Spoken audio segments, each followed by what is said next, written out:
Councilor McCormick? Here. Councilor Camardo? Here. Councilor Cuddy? Here. Councilor Rosica? Here. Mayor Clip? Here, would you please join me in the Pledge of Allegiance? Pledge allegiance to the flag of the United States of America and to the republic for which it stands, one nation, under God, indivisible, with liberty and justice for all. and you remain standing for a moment of silent prayer reflection.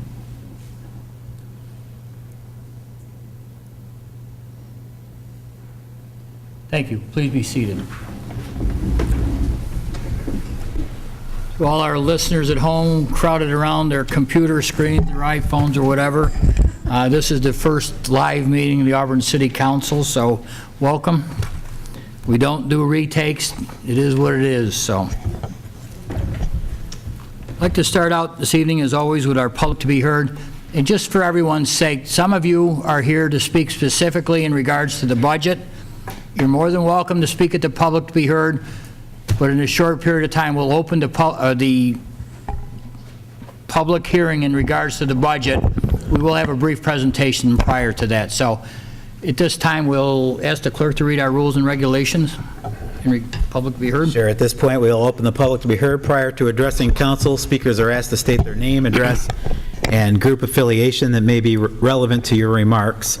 Remarks must be limited to 3 minutes and concern only issues involving the city council, city government, or matters of general city concern, and all speakers before the council will observe commonly accepted rules of courtesy and decorum. This time, is there anyone desiring to be heard? One second, if you would. Mr. Please.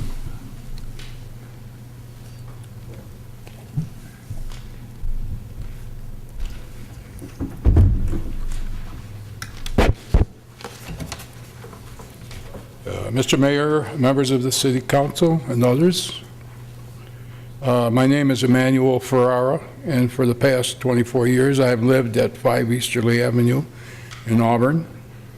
I'm also the owner of said property.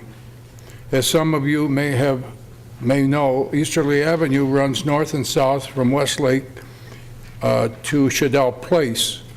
Easterly Avenue dominates one of the highest venues in the city. My residence, as my research disclosed, was built in 1865 pursuant to the end of the Civil War.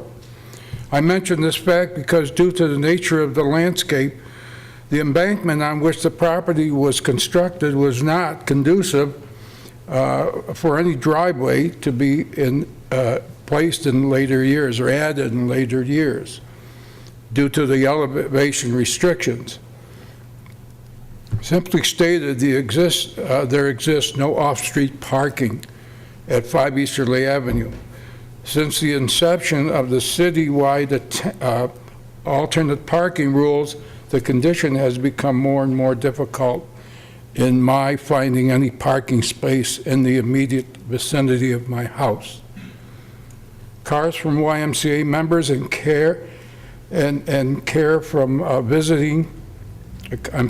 cars from visiting family members and friends impact on all spaces and oftentimes include parking in front of driveways and fire hydrants. Any problems stemming from cars parked on Easterly Avenue due to space restrictions have greatly heightened when year-round alternate street parking was introduced a few years ago. To cite a frustrating situation, I find myself deciding to remain in the house at times so I don't lose my parking spot during the week. The hours from 9 a.m. to 4 p.m., no parking spots. During those hours, no parking spots exist. If I leave my spot, the only parking place I can find is near Shadell Place.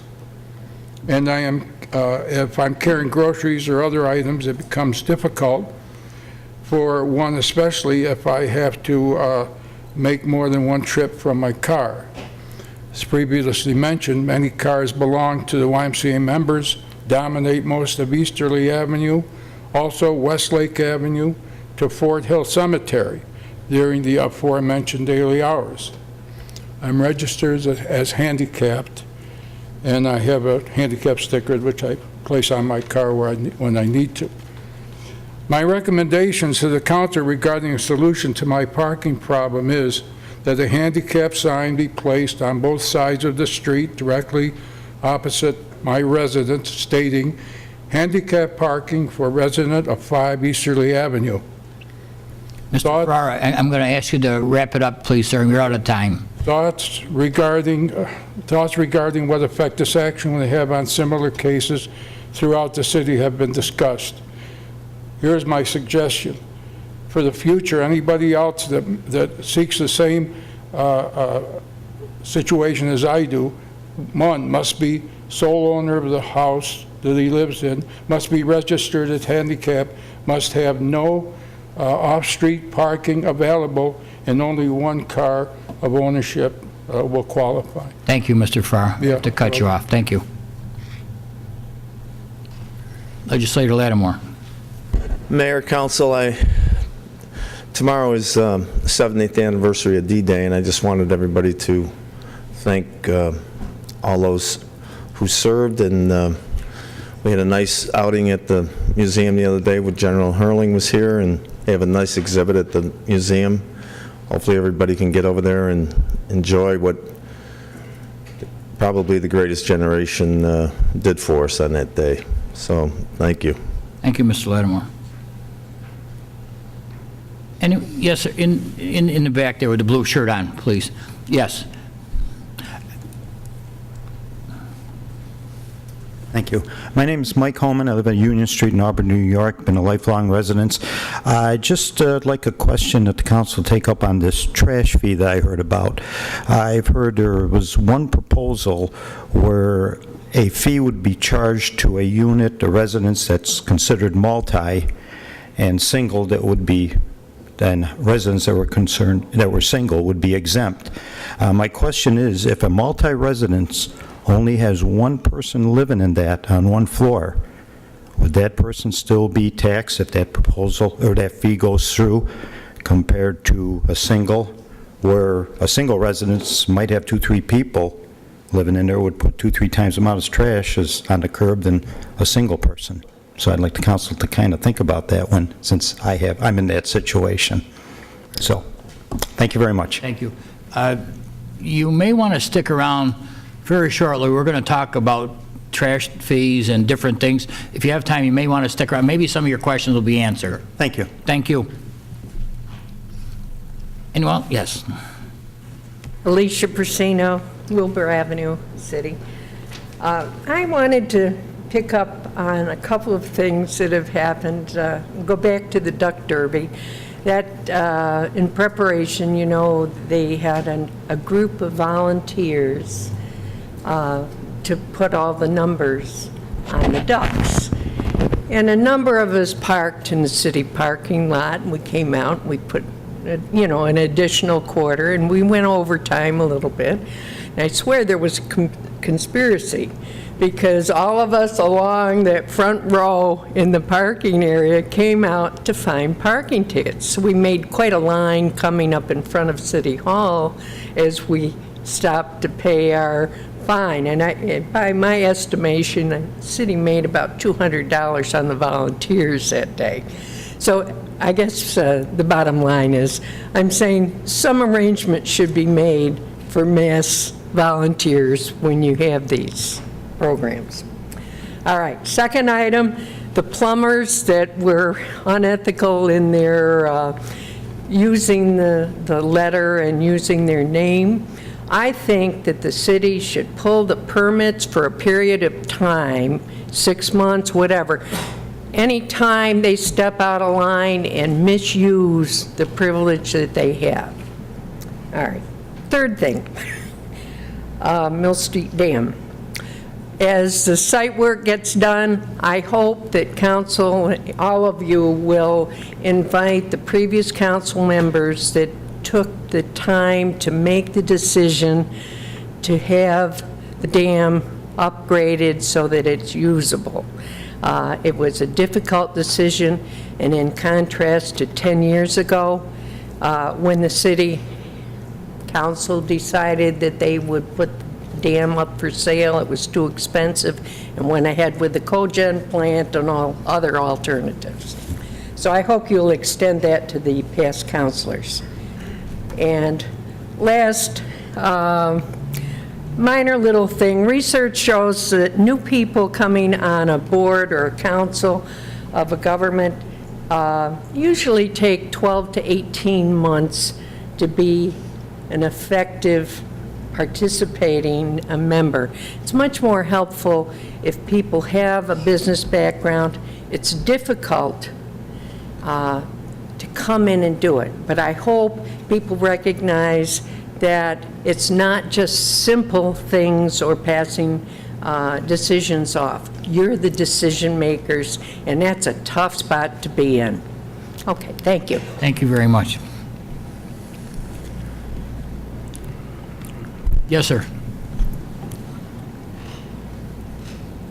Tim Smith, 13 Chestnut Street. About the trash fee.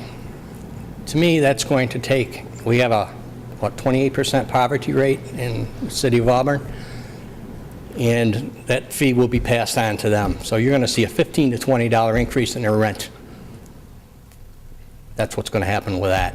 And we all see the fire trucks go out. Here's another issue.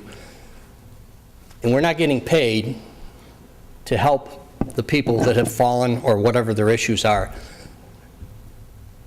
It goes to the ambulance, I guess. That's where the money goes to. So if we're going to be doing all that work, we should be getting paid for it. Or we need to be just a fire department and eliminate all that to reduce our overhead. We need to do something with that because we're just giving the money away. Thank you. Thank you, sir.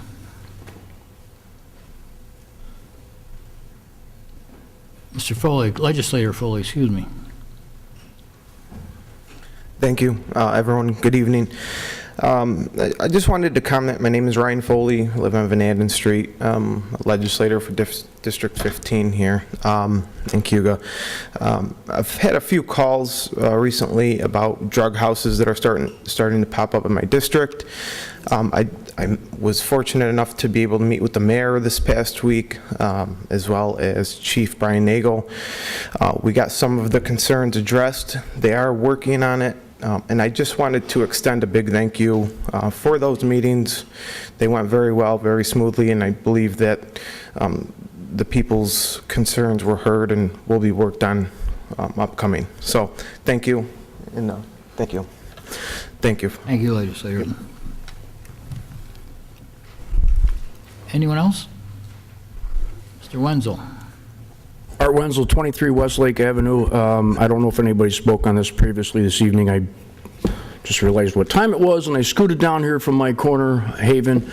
In regards to the front pages of all the local newspaper today, I find it very disheartening in one article in regards to the Schwartz Theater that not one word was mentioned about a gem that's just 2 doors down the street, and that would be the Auburn Theater, the former, better known as the Shine Theater. Why the Musical Theater Festival has not even looked at it with their $7.8 million behooves me. I don't understand. They got something right there that was built in 1938, and certainly it needs repair, and the people that are involved now, including Booley Associates and Beardsley Architectures, it's definitely going to move forward, and I believe there's a meeting next Thursday at Swabby's Tavern at 7 p.m. for those who are interested in helping revitalize the theater. It needs to be taken out of the Cayuga County Arts Council's hands. They have an at-large committee who is pretty much a non-entity. They're non-working, and if some people would take interest and try to get onto that board, things can change. We'll get rid of the president, and then things will start over, and it'll be up and running. God bless Dick Malstead and rest his soul. If he was still alive and he was the president of the Arts Council, that theater would have been up and running about 10 years ago. So it just bothers me that not one word was mentioned from Mr. Simmons or any of the other entities involved with the Schwartz Theater, that they haven't looked at the Auburn Theater, the former Shine Theater. That's all I have to say. Thank you. Thank you. Anyone else?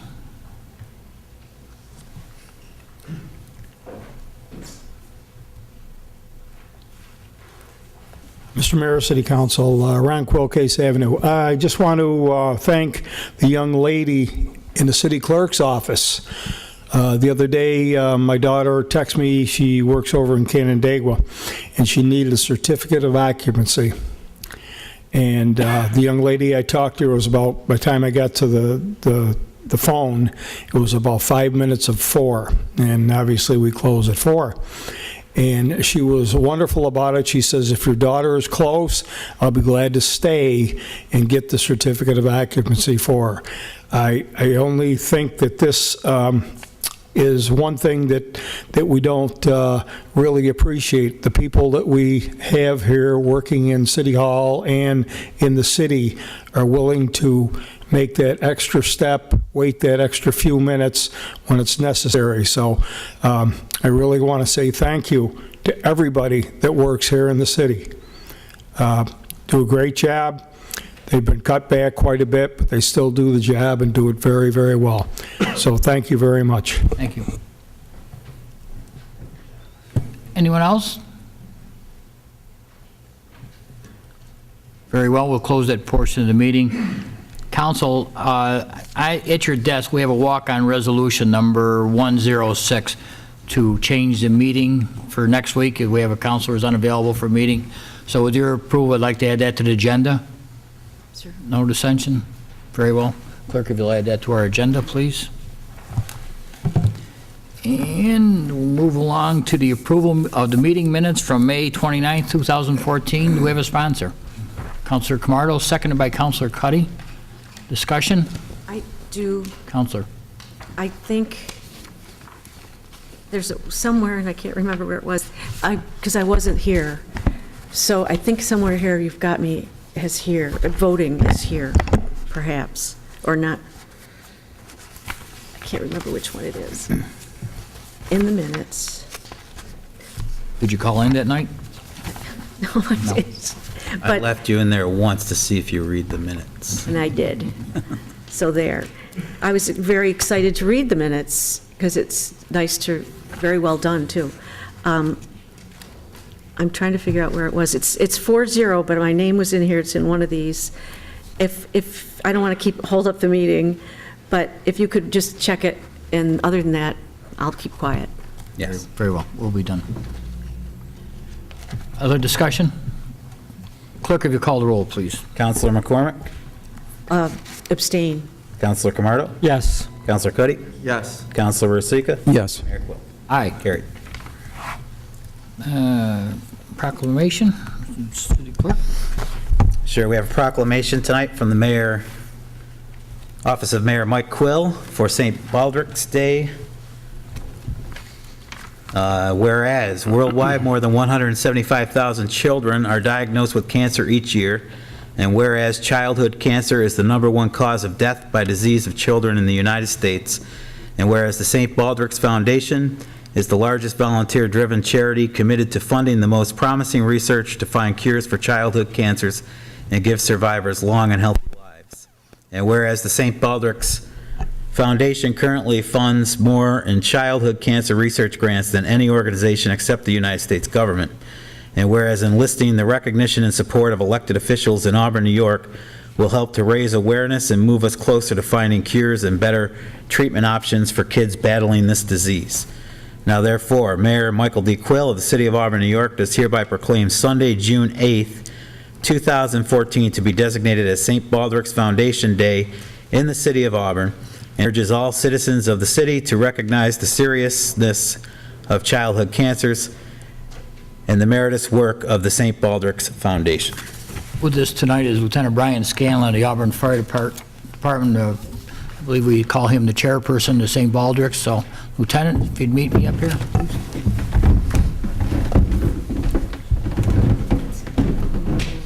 Second page, thank you. Get up, thanks.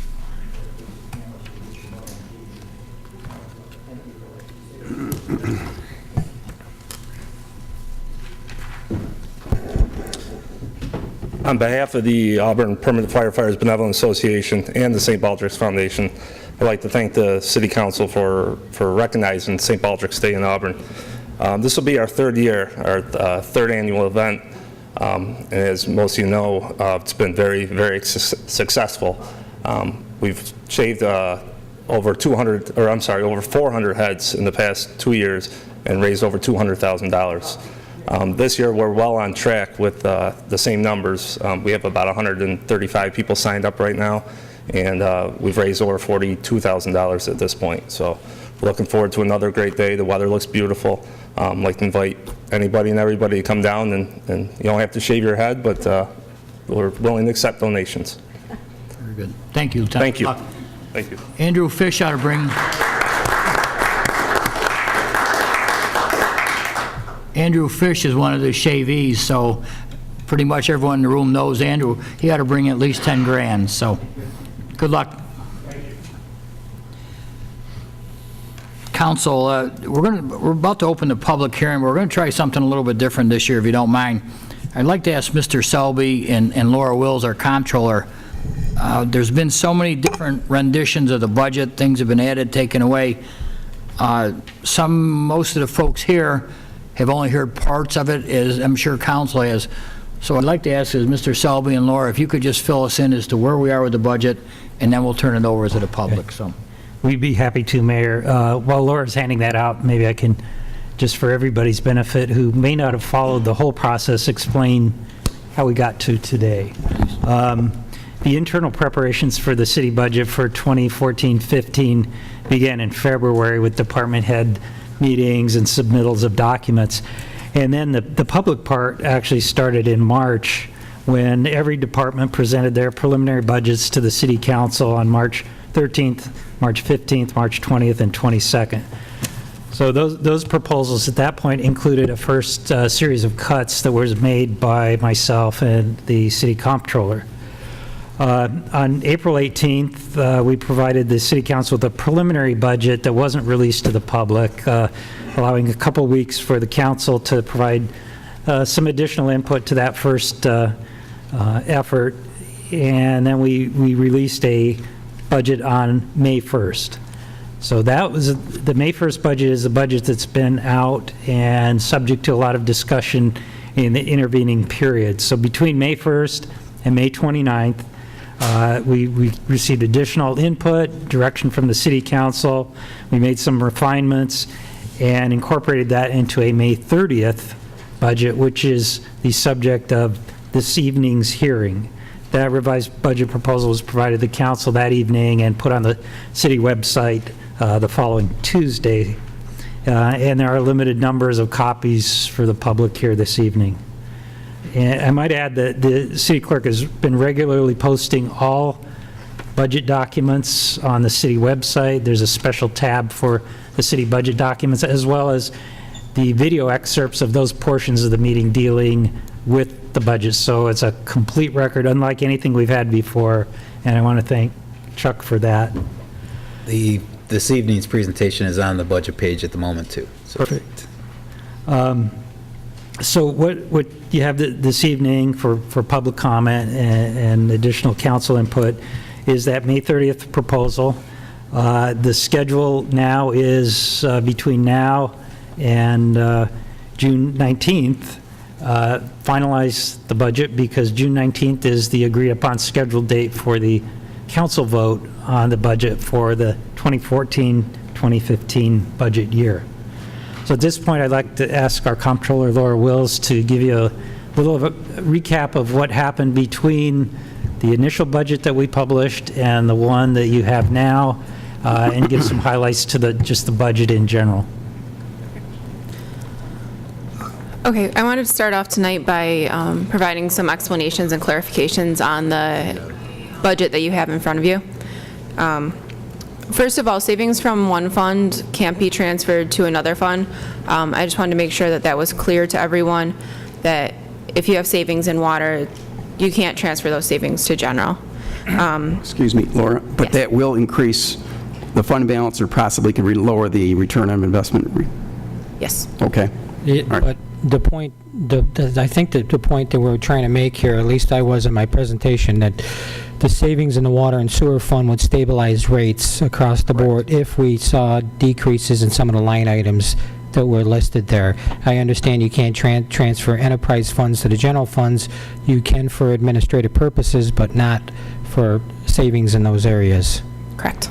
But I think the point that was trying to be made was that we would be able to stabilize the future rates in those areas if we looked at each line item. Okay. The city cannot charge separately for police, fire, or other general municipal items. There's only a limited amount of funds that the state will allow the city to charge separately for. And the budget is balanced, but that's under the assumption that we get 0% cost of living increases in this next budget year with the police and fire, or I'm sorry, with the police and CSE contracts coming up.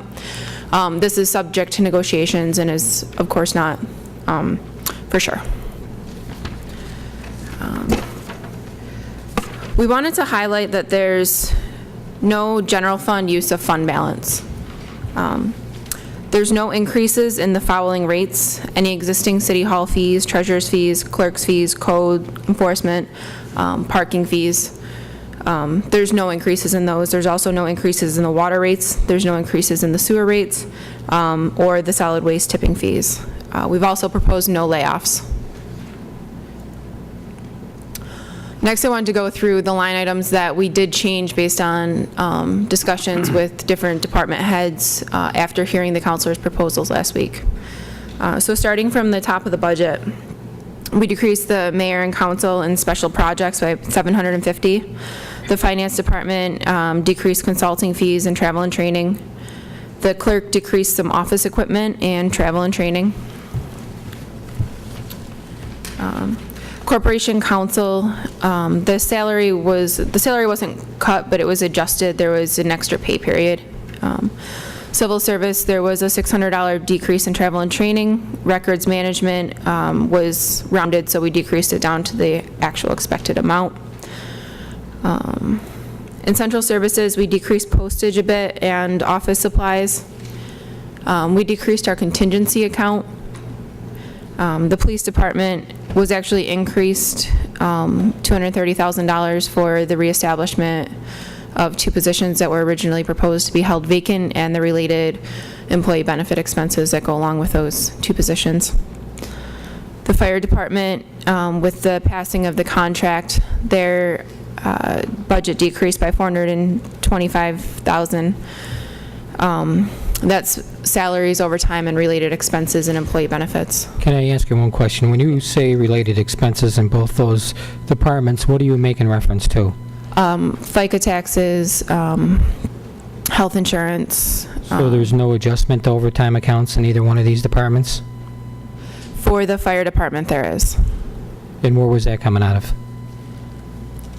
You don't have it listed here. I don't see it unless I miss it. Is it? Oh, I just put the total fire department. Can we get breakdowns on how you come to those? Yeah. Please. Yeah, you can see it. I can actually tell you. Go ahead. I didn't mean to hold you up. You can get it to us, though. Okay, I'll just get it for you later. Mm-hmm. Laura, would you be sure that's distributed to all of us? Yep. Please. Mm-hmm.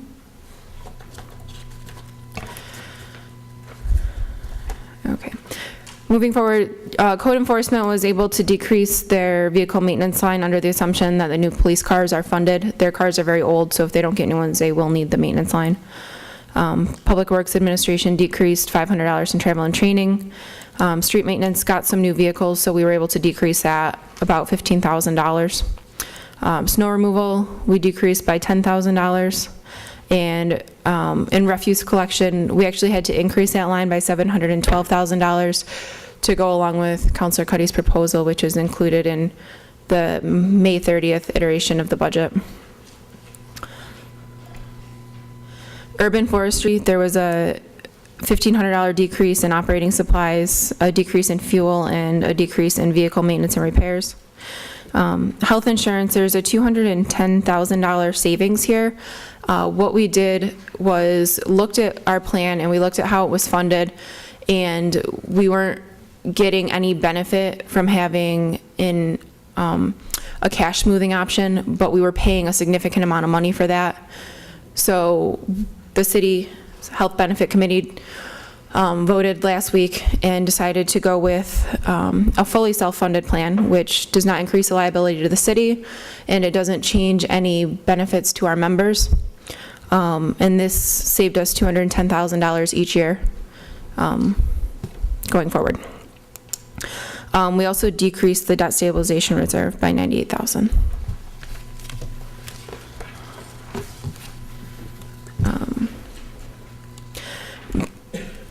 Because of some of the changes in the expenditure accounts, we did raise the levy back to the cap.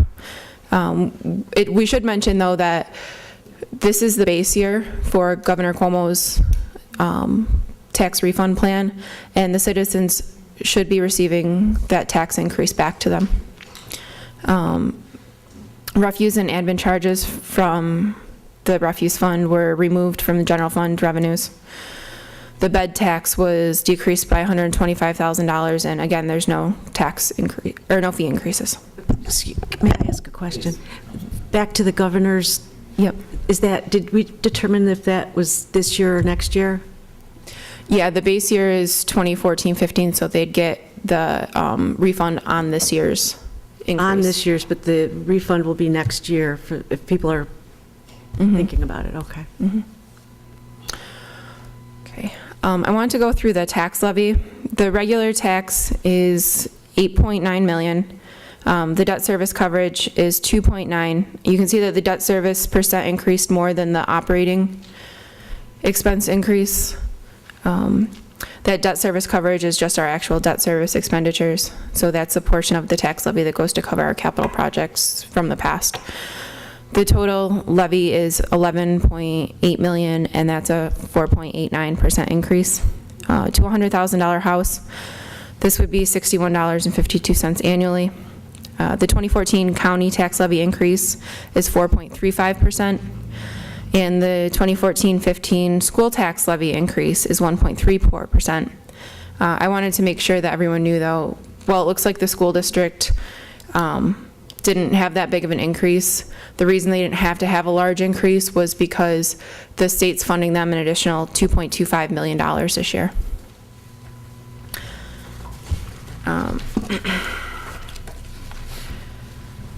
So non-general fund changes. Excuse me, Laura. So what is the actual levy rate per thousand now? I mean, the 652 isn't going to, it's carried out much more digits than that. The 6152, if I divide that by the 100, I mean, it comes out to much more digits, at least that we had been using in the past. That's just the dollar increase. Yeah, what's the rate per thousand? I will get you the rate per thousand. I didn't calculate that.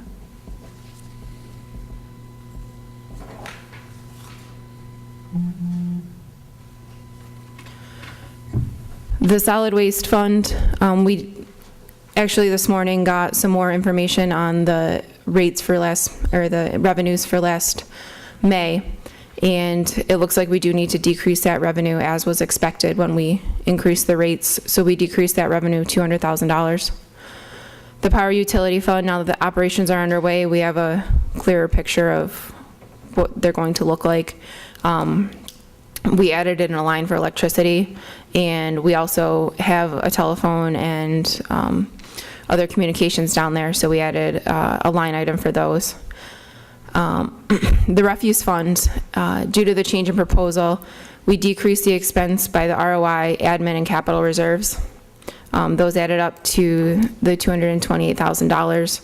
We decreased the revenues in that fund by $940,000, and we included a transfer from general fund for the amount to cover the rest of the expenses.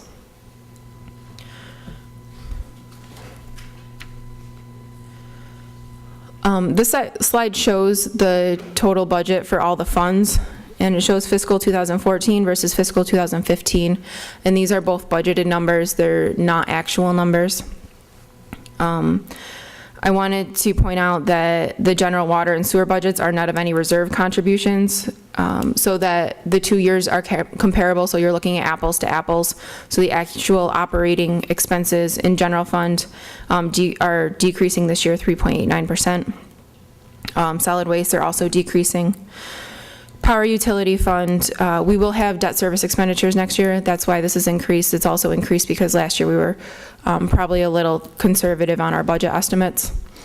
And then the refuse fund, the increase is mainly due to contractual salary increases.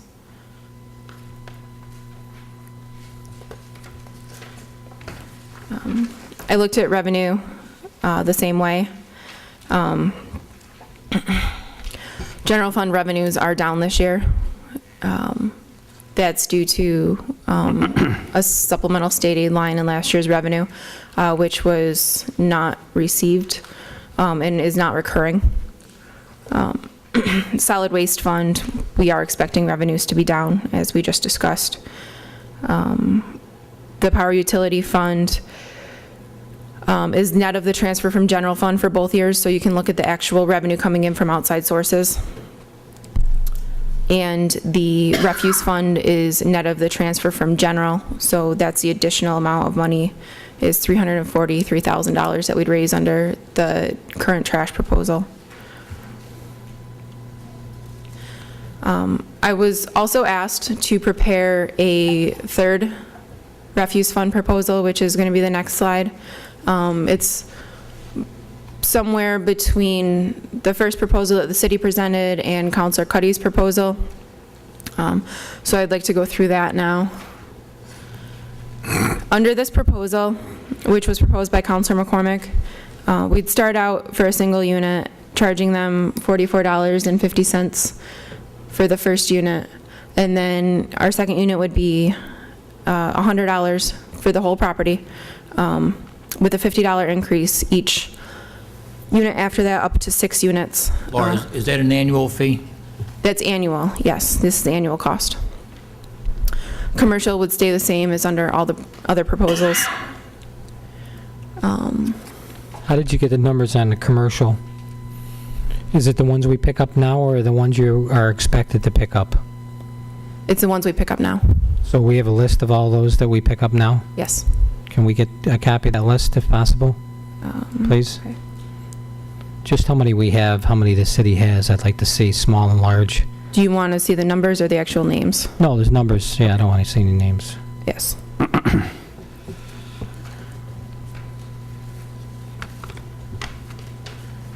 Okay. All right, so this breaks down further the actual cost. The first line up here shows that under the original option, there's no general fund support. The refuse collection fund is fully self-supporting. Under option 2, the refuse fund would receive $712,000 from the general fund to maintain its operations. This is with only the second unit in a building and above being charged. For option number 3, there would be a $525,000 transfer from general fund to the refuse collection fund. Under each of these options, you can see the proposed increase in the tax levy. Option 1 and 3 are very similar at 1.34 and 1.35% increase to the tax levy. In option 2, there is a 4.89% proposed increase to the tax levy. What we wanted to try and do was explain a little better how this would impact a typical homeowner in the city. So on a $100,000 single unit house, last year the tax was $1,258. Under proposal 1, the proposed tax increase would be $16.86. The proposed fee for a single unit under option 1 was $128, bringing us to a total for this upcoming year of $1,403. Under option 2, which is bringing the tax levy up to the tax cap and is in the current budget proposal, the total proposed cost would be $1,319.52. What Councilor McCormick worked out was to get us to that same cap so that we aren't exceeding the tax cap, including both the fee and the tax increase. So that means that the proposed tax increase for this single-family unit would be $17.02, and that's how we came up with the $44.50, to bring us to the same amount for that $100,000 single unit under both option 2 and option 3. With option 3, we will have an additional gap in the general fund that will have to be worked out of about $235,000. A couple other, yep. With mine, is there a gap? No. Would have to be. A couple other options, or a couple other items under option 3. We would exempt multi-units and businesses which are too large for the city to service. This is much like the other proposals. They must file an exemption annually and provide documentation of the private hauler. So you can't just file an exemption, you have to actually prove that you have an outside service. We want to keep our streets clean, as we've said many times. Property owners who can document that units are vacant, whether they don't want to rent their units or whatnot, will be able to be exempt under this, providing that they can provide documentation that they're actually not trying to rent that property. This fee will be, yep. Oh, I'm sorry. Okay. The fee will be included on the tax bill, and the proposed hiring of the keyboard specialist in the code enforcement office that's currently in the budget, that'll allow some extra leeway that we can enforce these exemptions. And I just want to make sure that it's clear that I also want these aspects in my proposal. I think. Yeah, most of these are similar across all the proposals. Okay, Yep. make sure that, especially enforcement,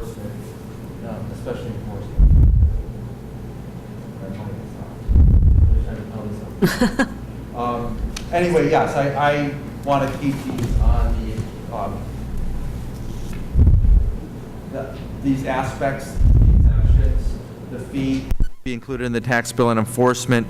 I would like those to be included in my proposal, especially enforcement. Laura, I just had a couple questions. The general fund you're talking about, is the $500,000 still going against the pension fund that we're borrowing from the pension fund? I didn't see it highlighted in the general fund charges. Yeah, it's $499,000. So we're still borrowing $499,000 from the general fund, or from the pension fund for the pension, to the general fund, excuse me. Yes, the concept of leveling is that the rates are expected to, excuse me. The rates are expected to decrease. What's what? Sorry. It's a tough question. I guess so. Counselor, you choked her up. Sorry about that.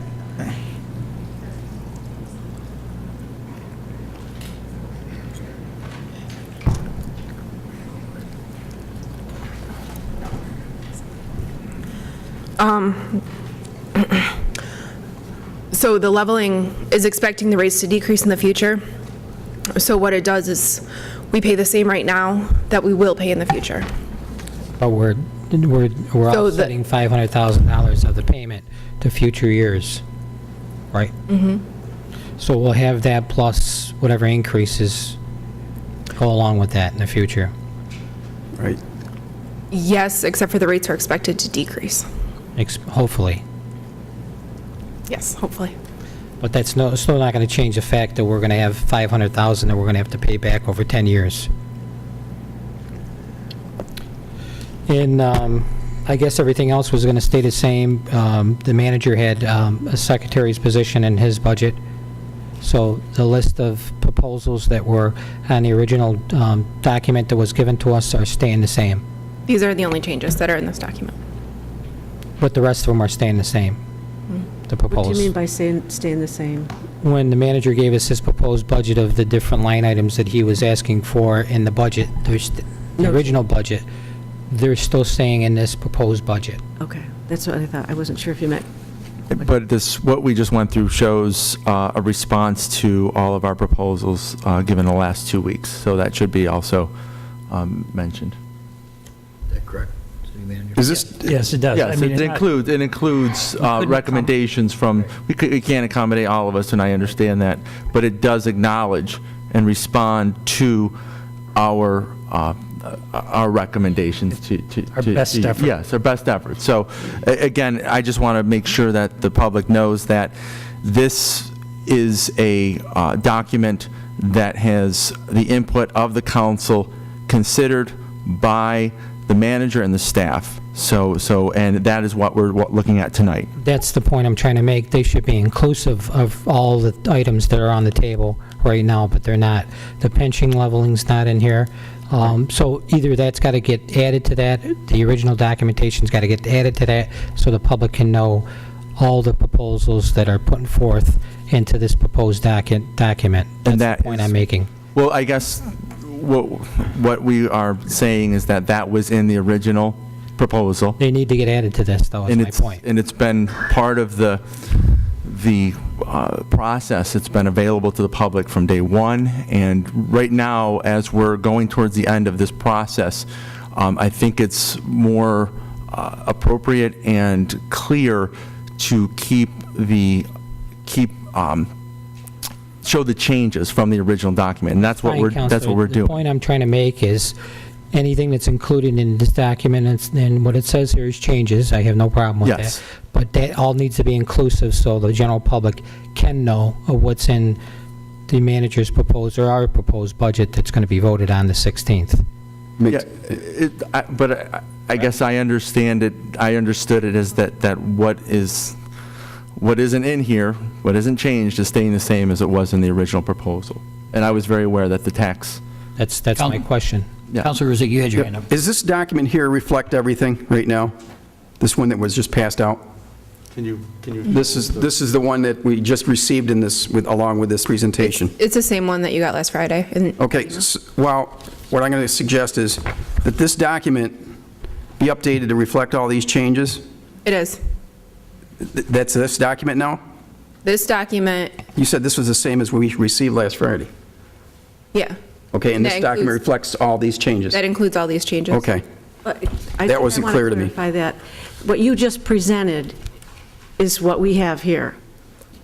All right, this is the original budget that we presented. This shows the difference between this budget and the one we handed out tonight. Right, with what you described tonight, not what, I think Councilor Camardo's, everything you heard last week, or 2 weeks ago, from everyone, isn't necessarily in here. Right. Got it. Okay. We did send out a spreadsheet showing our responses to everything, everyone. But that, I didn't present that. Right. I believe you have copies of it. I made copies if any, because I didn't have mine, if you need a copy. This is the mayor's. And what is the exact rate per thousand? I know I've been asked this question, what it is. I mean, it's carried out to more digits than what you show here.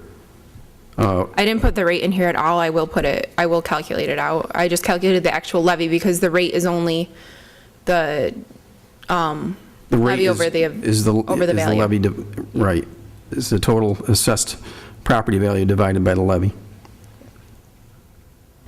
Other way around, I think. So the spreadsheet you sent us with the staff's reaction or recommendations to our recommendations, if we have a question about one of those, or where do we go with that? I think that's for the budget discussions later, is that Later? correct? Okay. That we can respond to any questions you have on that document? Okay, right. Are you good now? I'd like to open up the No, public hearing, but I'd I'm like you to... waiting for you to open the public. Okay. So, yeah. Okay. At this point, we'll open up the public hearing in regards to the budget. So if anyone would like to speak in regards to the budgets, questions, concerns, comments, now is your opportunity. We leave the public hearing open till most of the meeting has been completed. So at this time, is there anyone desiring to be heard in regards to the budget from the public? Everybody's happy. Mr. Bush, please.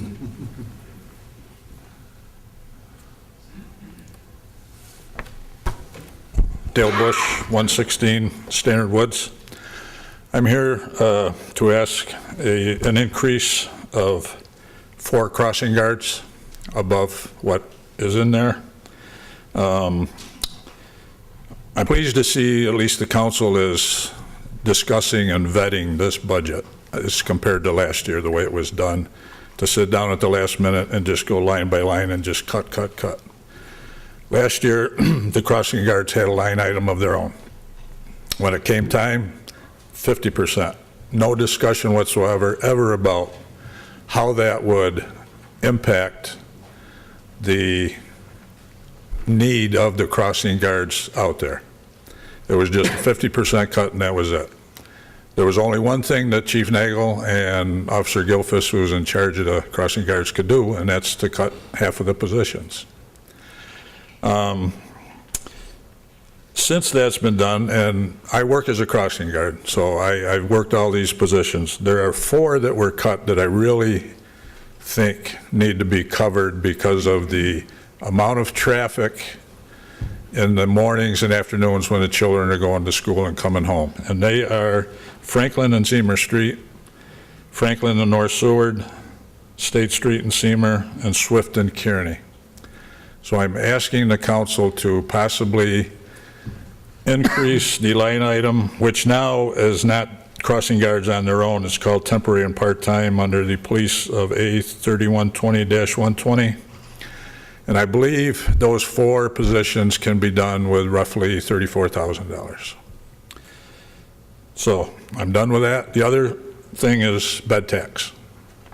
I believe it should be implemented here in the city. That tax will be put on to individuals from outside the city coming in here to stay, to spend their money. It's not a huge amount. I go to places and stay and get taxed, and I've even been to cities where on top of the tax, the city has another fee to cover all their venues within the city of anywhere from $10 to $15 a night in some places. So I think this bed tax is a good thing for the city. Thank you. Thank you, Mr. Bush. Anyone else? Mr. Davis. Yes. Mayor, City Council, I'm very happy and pleased that the budget includes the 2 of the 3 policemen that were laid off, that you're going to bring them back. But I'm really hoping that the city manager can still find a way to at least add 1 more due to the influx of drugs that are permeating our communities more and more. If you all recall, when former Police Chief Gary Giannata stood over there and warned us how it's coming from Syracuse and other areas to our city, the police department really does need help. So if the city manager, y'all can find a way to add another policeman, I'm quite sure it'd be greatly appreciative. Thank you. Thank you, Mr. Davis. Anyone else? Mr. Quill.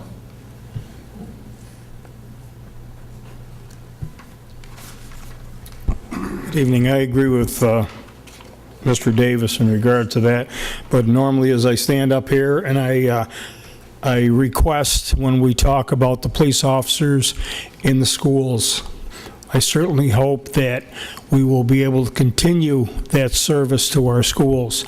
We talk about the drugs that are coming into the city, and I think the police officers that we have in our schools have proven themselves to take care of the kids, teach the kids about those problems that are coming in, and they're there when a problem exists.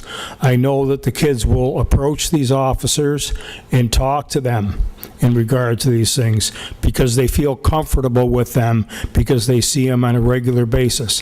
And I think that's probably one of the first places we start, or at least a place to start in regard to the drug problem here in the city. The second thing that I'd like to talk about is the refuse collection cost. I'm looking at the 3 different proposals here. My only concern is, and if I remember the first paperwork we got about a month ago, it showed a couple different occupancies with multiple 30, 40 bags of trash out in front of them. my question is, regardless of which one of these proposals we come up with, how are we going to make sure that the house next door to another house who was a multiple family, or who wasn't supposed to be putting out trash because they supposedly have made other means of doing it? I think that's going to be a cost factor as well.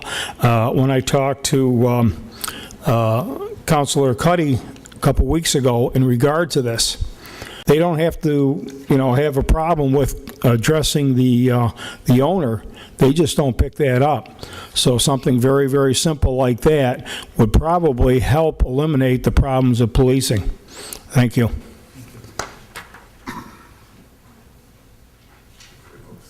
Anyone else? Very well. We'll leave the public hearing open for a period of time here. Mr. Selby, I would hope that next week that some of these questions could be addressed. Yes. At the presentation next week. So, Counselor.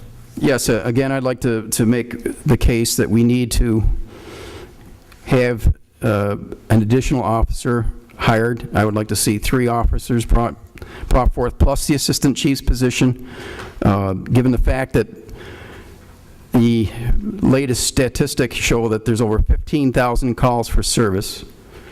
Again, like I say, they're well on their track of visiting virtually every citizen of the city, and some of them probably twice.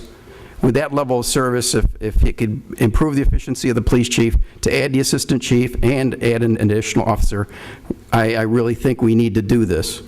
Given the fact that, for what Mr. Davis had brought up, that problem's not going away, and I think we need to do the best thing we can do to contain that problem. So the only way we're going to contain it is to put more boots on the ground. Thank you. At this point, we'll move along. Mr. Selby, would you like to introduce your guests, or do you want myself to wing it? We're live on TV here. Well, tonight's a follow-up presentation on vermicomposting. I think the council remembers hearing a couple presentations already. This is an alternative method of treating the city's sludge from its wastewater treatment plant, and Bill Bostic is here, and I'll let him start. Very good, thank you. Thank you, Doug, and your fellow council members. I'm also here with John Hicks, who you've heard from before, too, who owned Organics Green Industries, former Ontario County Administrator, and former Region 8 DEC Environmental Chief. Before I begin the presentation, and I'll try and make it brief, but I just want to note that a primary reason that we're making this timely presentation is so that the city of Auburn, so that the mayor and city council can authorize the city of Auburn to apply for a consolidated funding application to basically fund the design and construction of first a phase 1 vermicomposting facility, and then a phase 2 vermicomposting facility. I am a bit concerned that that item, if council agrees to do so, is not on the agenda tonight. And following the presentation, I guess I'm requesting that the council add a resolution, which would be, I guess, Resolution 106, and item E, to authorize the city to apply for a consolidated funding application to obtain roughly $2 million in grant funding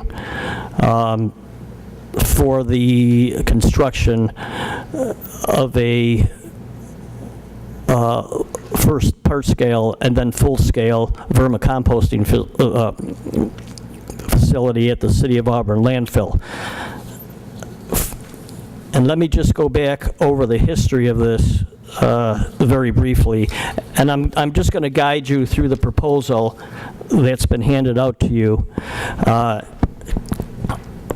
Larson, Organic Screen Industries and Larson Engineers were asked by the vermicomposting task force members to prepare a business plan to present tonight, which would in fact be part of that consolidated funding application. So if we could just go back through the history of this unique biosolids project. For the past 4 years, as you all know, the city has been transporting your wastewater treatment plant sludge to the Ontario County landfill at an average cost of about $500,000 a year. And that's roughly $2 million over the last 4 years. Ironically, the grant application that we are applying for, that we recommend the city apply for, is equal to that, is equal to a $2 million. To address this costly issue, in February of 2011, the City of Auburn, in conjunction with Organic Screen, prepared a permit application to the New York State Department of Environmental Conservation to conduct an R&D project, which would involve basically using worms to transport the wastewater treatment plant sludge into a usable, marketable biosolids project. On January 9th, 2012, 30 tons of dewatered sludge was transferred from the City of Auburn by New England Organics to the composting facility in Seneca Castle. In February of 2012, another 30 tons was transported by the city. Between January and July of 2012, Organic Screen and Larson Engineers conducted a study in which we processed 60 tons of the City of Auburn wastewater treatment plant waste. That was a very successful pilot. The city and Organics and Larson financed the lab testing of this material to demonstrate that it was met EPA and NYSDEC standards for what's known as Class B compost, which is compost that can basically be used for landscaping on city grounds, on county grounds, and county parks, as well as sold to the general public and sold to nurseries. And as you all know, this past March, the honorable body approved the formation of a vermicomposting working group and task force to come up with recommendations to present to the city, as we are now, to make a recommendation as to how to proceed site-wise and financially with the next steps. The task force has met about 5 times since March, and it's been a very good working group. It has included the city manager, Christine Selvik, Doug McIntyre, myself, Ram Shrivastava, John Hicks, and the Councilman Peter Azuka. The first step in the process was identifying a workable site. We evaluated 3 sites and utilized a site matrix that included environmental impacts, cost of permits, existing permits at the site, transportation costs to transport the sludge from the wastewater treatment plant to a site. We narrowed it down to 3 sites, which included the industrial park, the county industrial park, the city economic development park, and the landfill. After an evaluation by each task force member, and excuse me, Vicki Murphy was also an ongoing member of the task force, we determined that above and beyond, it was very clear that utilizing the landfill for this operation made the most sense from an environmental standpoint, from a transportation standpoint, and from an adaptive reuse standpoint. We have identified 18 to 19 acres at that site that's vacant, that is not slated to be used, that can be reused for very productive economic development and environmental related vermicomposting project. So the first recommendation is that that site be utilized. That site would be identified in the CFA application as, I might say, a potential site in the event that some people on this council or others want to make a change in the location. The important thing is to get the application in. Secondly, we prepared a two-phase financial business plan. The first phase would involve the construction of 20 trenches, roughly 20% of the City of Auburn wastewater treatment plant sludge. The second phase, assuming phase one worked, but no environmental, economic, or technological issues, would then proceed to handle the remaining portion of the roughly 12,000 dry tons of wastewater treatment plant sludge. Hence, you would be eliminating all of your transportation costs to the County of Ontario landfill. We have anticipated and projected those costs simply in phase one to save the city over $200,000, just with that first 20%. We have included a trench layout on the diagram here, and John, any operational decisions and questions I'm going to let John answer in a minute. But basically, we have laid out a detailed operational budget and capital budget for phase one. We've also laid out the capital budget for phase two, which amounts to a $2 million plus application to the New York State Energy Research Development Authority for what's known as a Category 3 carbon reduction grant. Now, it's actually that also falls under the category of community sustainability grant. Something else very interesting developed over the course of the past 2 or 3 weeks.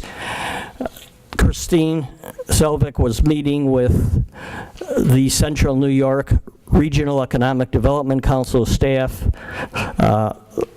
one of which is Chris Carrick, on the potential for the funding for this project through this consolidated funding application process. That was, in my conversations with Christine, that was a very positive meeting. So positive that Chris Carrick mentioned that the city of Cortland and some of the smaller municipalities surrounding the city of Cortland are interested in utilizing a green biosolids approach to their own sludge. Chris suggested that we look at a regional approach. Regional projects, not only in the Central New York Regional Economic Development Council, but in each of the 9 regional economic development councils, receive extra scores. The City of Cortland wastewater treatment plant manager and the City of Cortland city manager came out to the organic site 2 weeks ago, toured the site with John and Ram Srivastava, CEO of Larson, who unfortunately can't be here tonight due to a family wedding. And we're very satisfied that the process works. They are prepared to enter into a regional application as part of the consolidated funding application. I spoke with the city manager yesterday, and he and I agreed that if the City of Auburn agrees tonight that we should move ahead with this consolidated funding application, that in fact he would obtain a resolution from the City of Cortland to join into this application. They have roughly 2,500 dry tons of sludge a year. They would not really come in until phase 2. He has also put us in contact with Dryden and some of the other smaller municipalities. This can be a very symbolic model project for other regions throughout the state. I think it's got an excellent chance of getting funded if it's put together right and within the right time frame.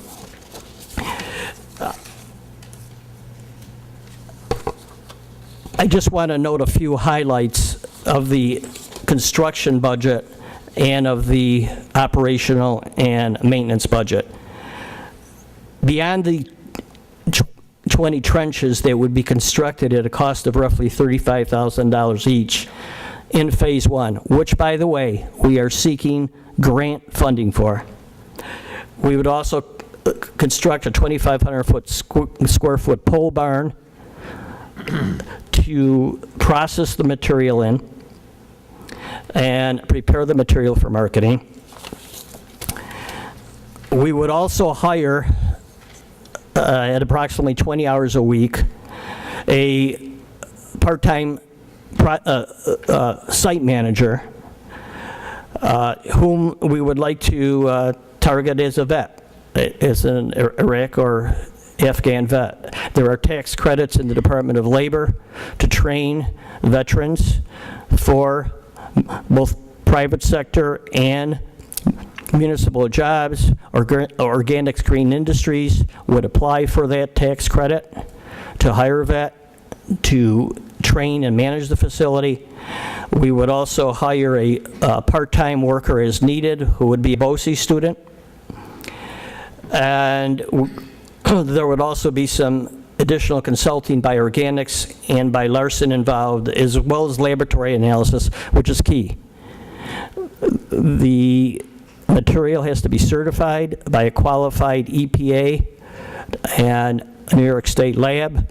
We would retain the same lab that did the testing for the pilot program. You will see also here one-time costs for maintenance equipment and processing equipment amounting to $38,000. I want to point out that that has not been amortized over 4 or 5 years. I just used that as one quick fee. If you look at the tipping fee, at the proposed $30 a ton tipping fee for the city for phase 1, if they were amortized, if the equipment and maintenance were amortized over 3 to 5 years, they would probably drop about $2 to $3 a ton. And you will see here what I've calculated, what we've calculated is the annual City of Auburn transportation to Ontario County landfill at cost savings at $21 a ton.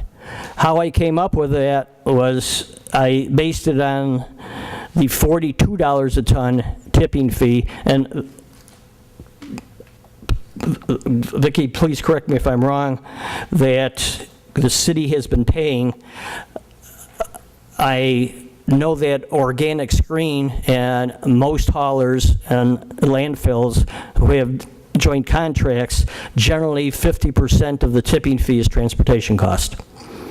So I've calculated that you'd be saving roughly $21 a ton in phase 1 and at least $21 a ton overall. Now we also project some marketing revenue from the sale of the product to the city. I'm not going to spend a lot of time on that item, and I don't think we should devote a great deal of, I'm going to say, investment in their revenue, because that is gravy. The initial cost savings is in the avoided cost of landfilling and transporting your sludge, as opposed to becoming self-reliant and having total control in an environmentally sound process. One of the things that the task force learned, and that Christine Selvik brought to our attention, because we all shared research responsibilities, was that the New York State Solid Waste Management Plan, which was adopted about a year and a half ago. This is the updated plan. Specifically has a section on vermicomposting, recommends vermicomposting, and actually identifies and notes organics green as a facility, as a model facility for operation. The other two primary scoring areas that the city would do very, very well in, that are in the Central New York Regional Economic Development Council goals, are A, that the municipalities in the region invest in new state-of-the-art green technology that'll create green-collar jobs. This clearly does that.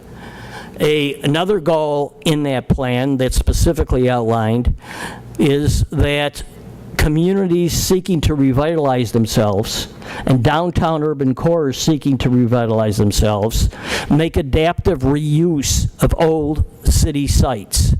Making adaptive reuse of a landfill site that really doesn't have a lot of other uses possible as a processing facility for basically liquid and solid fertilizer is a very strong adaptive reuse. The bottom line is, we believe that the city would score very, very well in a consolidated funding application that went in this cycle. Now, that leads to the closing call here for the city to act tonight. The application is due Monday, June 16th. If this were to be put off until next week, there's no way,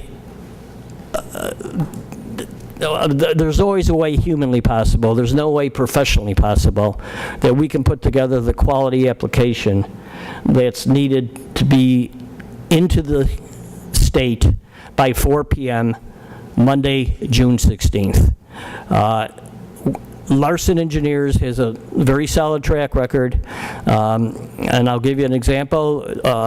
Last round of CFA, we did a Category 3 for a project known as I-Square. It's a green redevelopment in Monroe County. It involved green infrastructure, porous pavement, rainwater harvesting, a number of items. It also involved the NYSERDA Category 3 for a variety of innovative carbon reduction policies, including recycling, a consolidated I-Square recycling program that would reduce the costs of, in the number of times that trash trucks went from the I-Square facility to the Monroe County landfill. And those trucks were going at a rate of 3 or 4 trucks a day. We managed to organize a proposal that got it down to 1 truck a month going to a landfill. So that application was for $1.2 million, and we successfully secured that application. So there's been a lot of talk here tonight about city disposal charges, the need for revenue to hire additional police officers. This proposal, this project, will create opportunities for the city of Auburn to reinvest in other areas. And with that in mind, we really seek the, not we, I guess the city seeks itself, because the city would apply for the CFA, although Larson and Organics would be doing most of the work on the application. Questions, Council? Doug, due to the time sensitivity of this, should we find out if there's any initial support, if there's a support, and the other thing, is there any cost to the city for this application? Staff time. Staff time, understood as staff time. But given the fact that he's basically giving us the scenario of the deadline of the 16th, if this is agreeable with everyone, is it possible just to allow him to move ahead and then we follow up with a resolution. I believe we're going to be meeting perhaps one day earlier. Would it be a potential solution if we decide to move forward on this to allow him to work, and then we would do a resolution as a follow-up? Anything's possible, Counselor. Understood, but I mean, I guess what we need to do is understand, is there any support? We would need a decision tonight to On put something support. on the next agenda. Counselor Cuddy, you're first. Well, can we just ask a few questions and kind of get Please, please. Now, first off, I want to say I've seen a lot of presentations here over the last few years, and there is a lot of merit to Larson and vermicomposting. My concern is that the council, or at least I, speaking for myself, am a little bit camera shy about rushing into, or not camera shy, gun shy about rushing into an agreement where we are applying for funding for a project that we're not 100% sure what the result is going to be. And one thing I do want to offer is if we don't vote on it tonight, is there still possibility in the future to vote for, to see, again, I just want to slow things down. That's my concern. Can I respond to that? Yeah, absolutely. Let me mention two things. First, this is a very low technology approach that we're proposing. This is not, and I know this council and this honorable body is very gun shy because of the way in which past projects have gone. This involves nature and worms, okay? It doesn't involve a lot of people. It doesn't involve a lot of electricity. It doesn't involve a lot of power.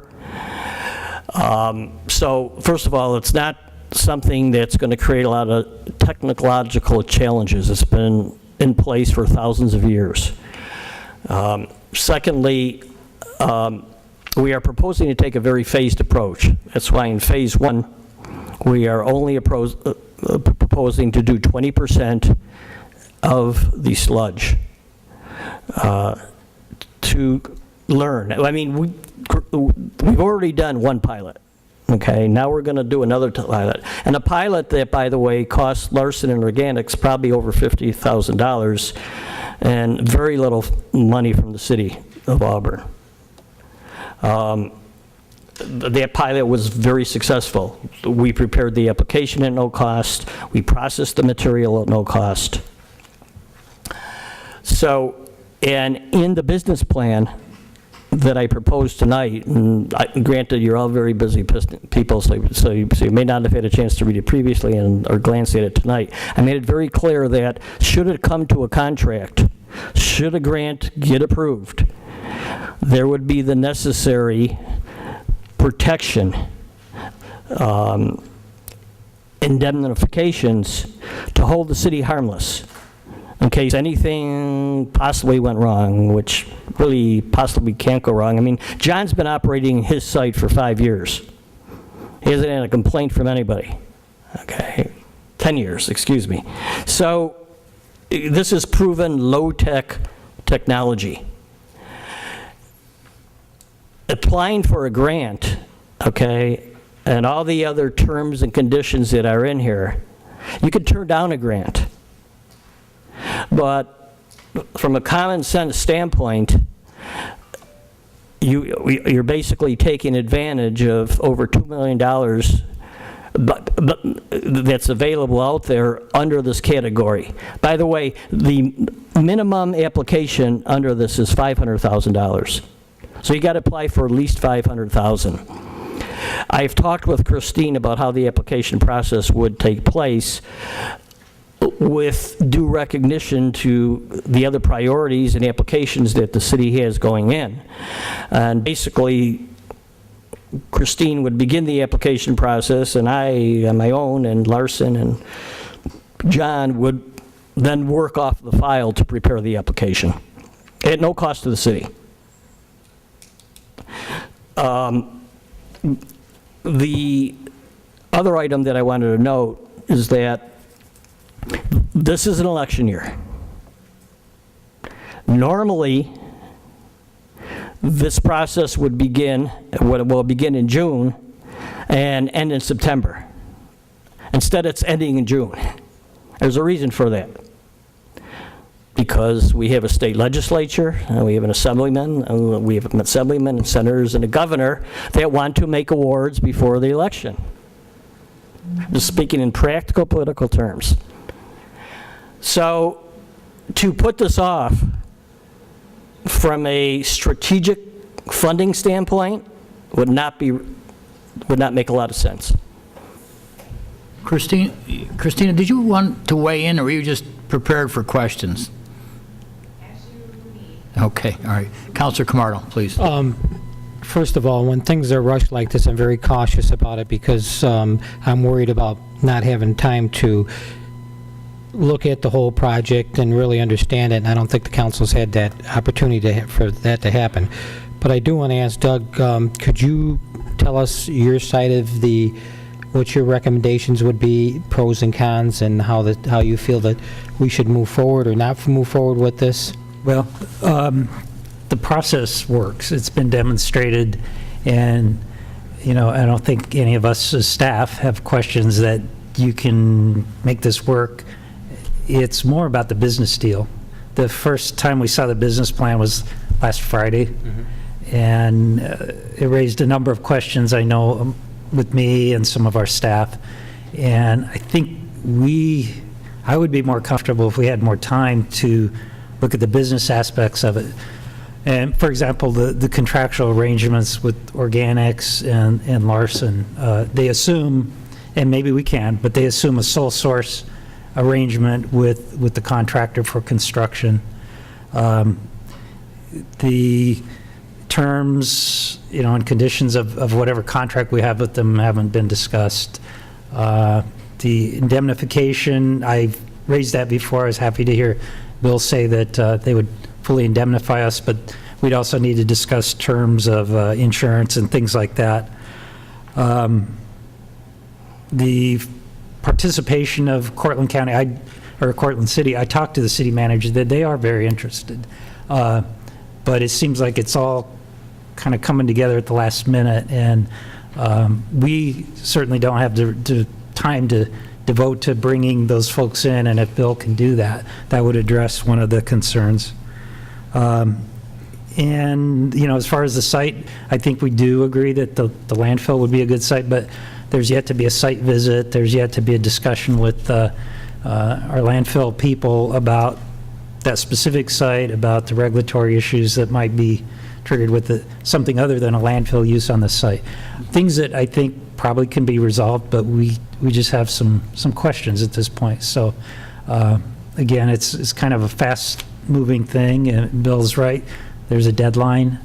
And maybe I can ask Christina to say something about the potential competitiveness of this, because it's a sizable request. And if you could, Christina. Sure. Good evening, Mayor and Council.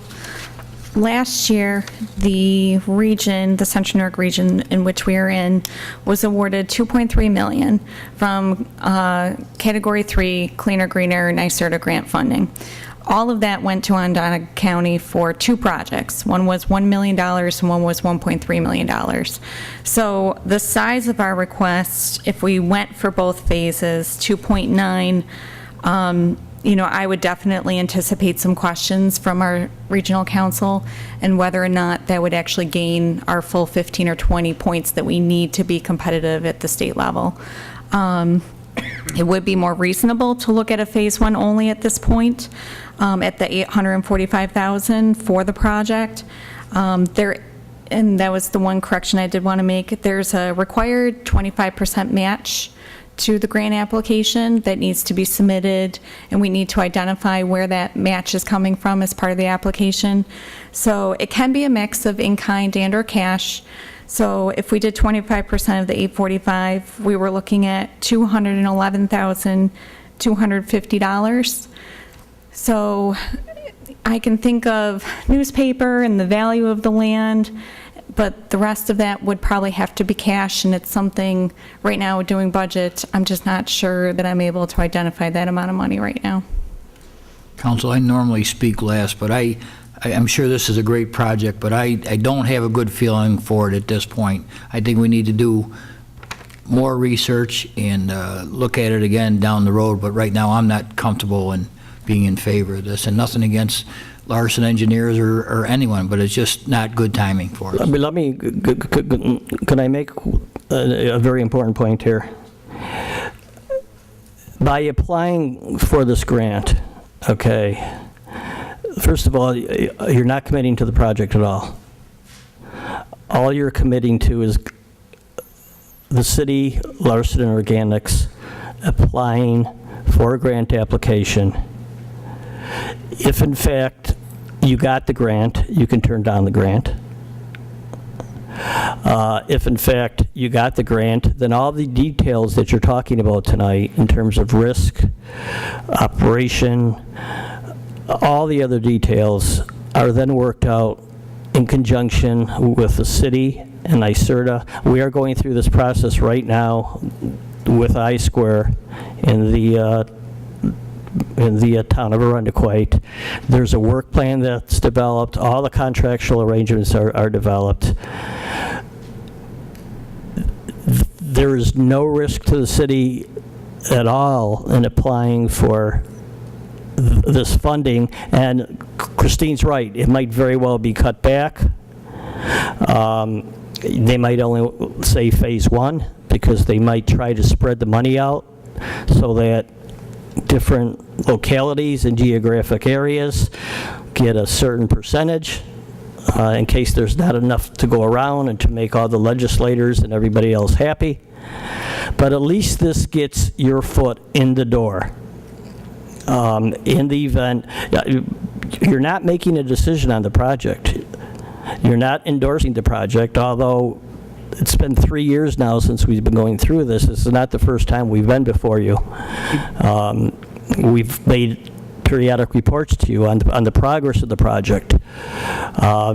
This is an opportunity to get your foot in the door, save the city at a starting point, $200,000 a year annually, should you decide to go ahead. I mean, and I got to be honest with you, I was a former town councilman, I was a former county legislator myself, John Hicks was a former county administrator. I just don't think not to get the application in the door. I can't speak for you or your partner, I'm only speaking for myself here. First of all, the staff time to me is very valuable. We're short-staffed around here to begin with. If we send Christina out on a wild goose chase, we should all be ashamed of ourselves. That's almost, if we apply for this grant and have no intention of accepting it, what does that say about our credibility as a city? Secondly, if we turn it down, what chance do we ever have again of receiving a grant from the state? When we turn down a grant, what is the state going to say to us the next time? I'm not looking for answers, but this is where I'm coming from. And at the same time, if we only do to phase 1, if my figures are correct, for $800,000, we still have to come up with $210,000. So regardless if we win or lose, if we win, we have to come up with $200,000. No, that's not just for phase 1, that's for the... Well, we're still, in my estimation, we're taking this under false pretenses, applying under false pretenses. So, Counselor. I understand you've worked with the city for quite a while. This is my sixth month as a city councilor, so I'm not as familiar. I tried to get up to speed on this. It isn't a good thing that it's a week before your deadline that we're looking at this. It doesn't speak too well of timing and everything. I really couldn't support it this time either, given you mentioned earlier our history. Gun-shy is a good word for it. I understand that the process is a good thing, but at this time, with a lot of the considerations we have and the short time frame we have for making a decision, if we had a month or so to get, but we don't, and I really couldn't support a resolution tonight either. is there anyone on council at this point willing to support a resolution to move forward? I'm just concerned where we're going to get the money from to support the grant application if we did apply for it and receive the grant application, because things are so tight with our budget. Absolutely. John? Okay. I spent 42 years in government, that's what it all. I don't need to hear anymore. You don't need to hear from me. Okay. Thank you very much, gentlemen. I'd like to remind everyone in the audience, I don't believe anyone's come in, but the public hearing in regards to the 2014-15 budget is still open? No one? Very well. Public announcements. A few announcements this evening, Mayor. As everybody's aware, we are finally live streaming. We've been talking about this for a while, but the live streaming capability is here, and More to watch ourselves. I'll show you how it looks real quick. When you go to the live streaming page, there's a video player there now. The audio is off, just so Yep. there's no feedback. Yep. There's no audio here. But people go down and just click on the play button, and it comes right up. Can you And wave somebody up on the, just so we can, the delay? there's about a So this is a 3-second There you go. delay. yeah. This is a video echo effect. There's a That's little right. delay. Okay. All right. On the hardwire, there's about a 3 or 4 second delay. On the phone, I'm over through the 3G thing there, and there's about a 15-second delay over the phone. So, but it's pretty cool. Now, as part of the project, the video on demand archive player has been upgraded as well. So at the moment, the video on demand archive here is empty. The videos are going to be converted all over the next about 5 to 7 days. But we have the old player. We've got a link here that'll take you to the old player. And the old player is probably going to stay up on the web for about another year. But all of the videos on the old player will be converted over the next 5 to 7 days into the new player. I do want to just show people the new player is quite more sophisticated than the player we've been using. I'll just click on the sample event that's been created here to show you what the player will look like.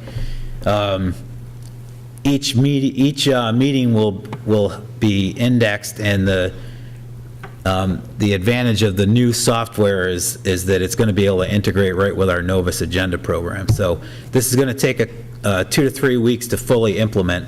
But what will happen is the second that a meeting is over, I'll be able to go back to the office. I'll be able to, within a relatively pretty efficient period of time, probably within about 20 minutes, I'll be able to convert the video that was live streamed that night to the player and have it hooked up to the agenda for the night, and it'll be available right after a council meeting. It'll probably be available within the hour. If I'm able to get back and do it each night. The agenda, you've got the ability to put all the attachments and stuff, so they're very easy to see agenda here for people to pull up. This is taking a second here, but so the agendas will be there for people to be able to click on, and then that's what the player looks like. Oh, what was the other? Oh, yeah, I want to show you this. We also now have really cool capability of being able to share the entire meeting video or share parts of the meeting video through the social networks, as well as you can email it to somebody. So if you wanted to email somebody the entire meeting or a clip of the meeting, we now have that ability on the, you can share it on your Facebook page, share it on your Twitter account, email it to somebody. We've got those capabilities.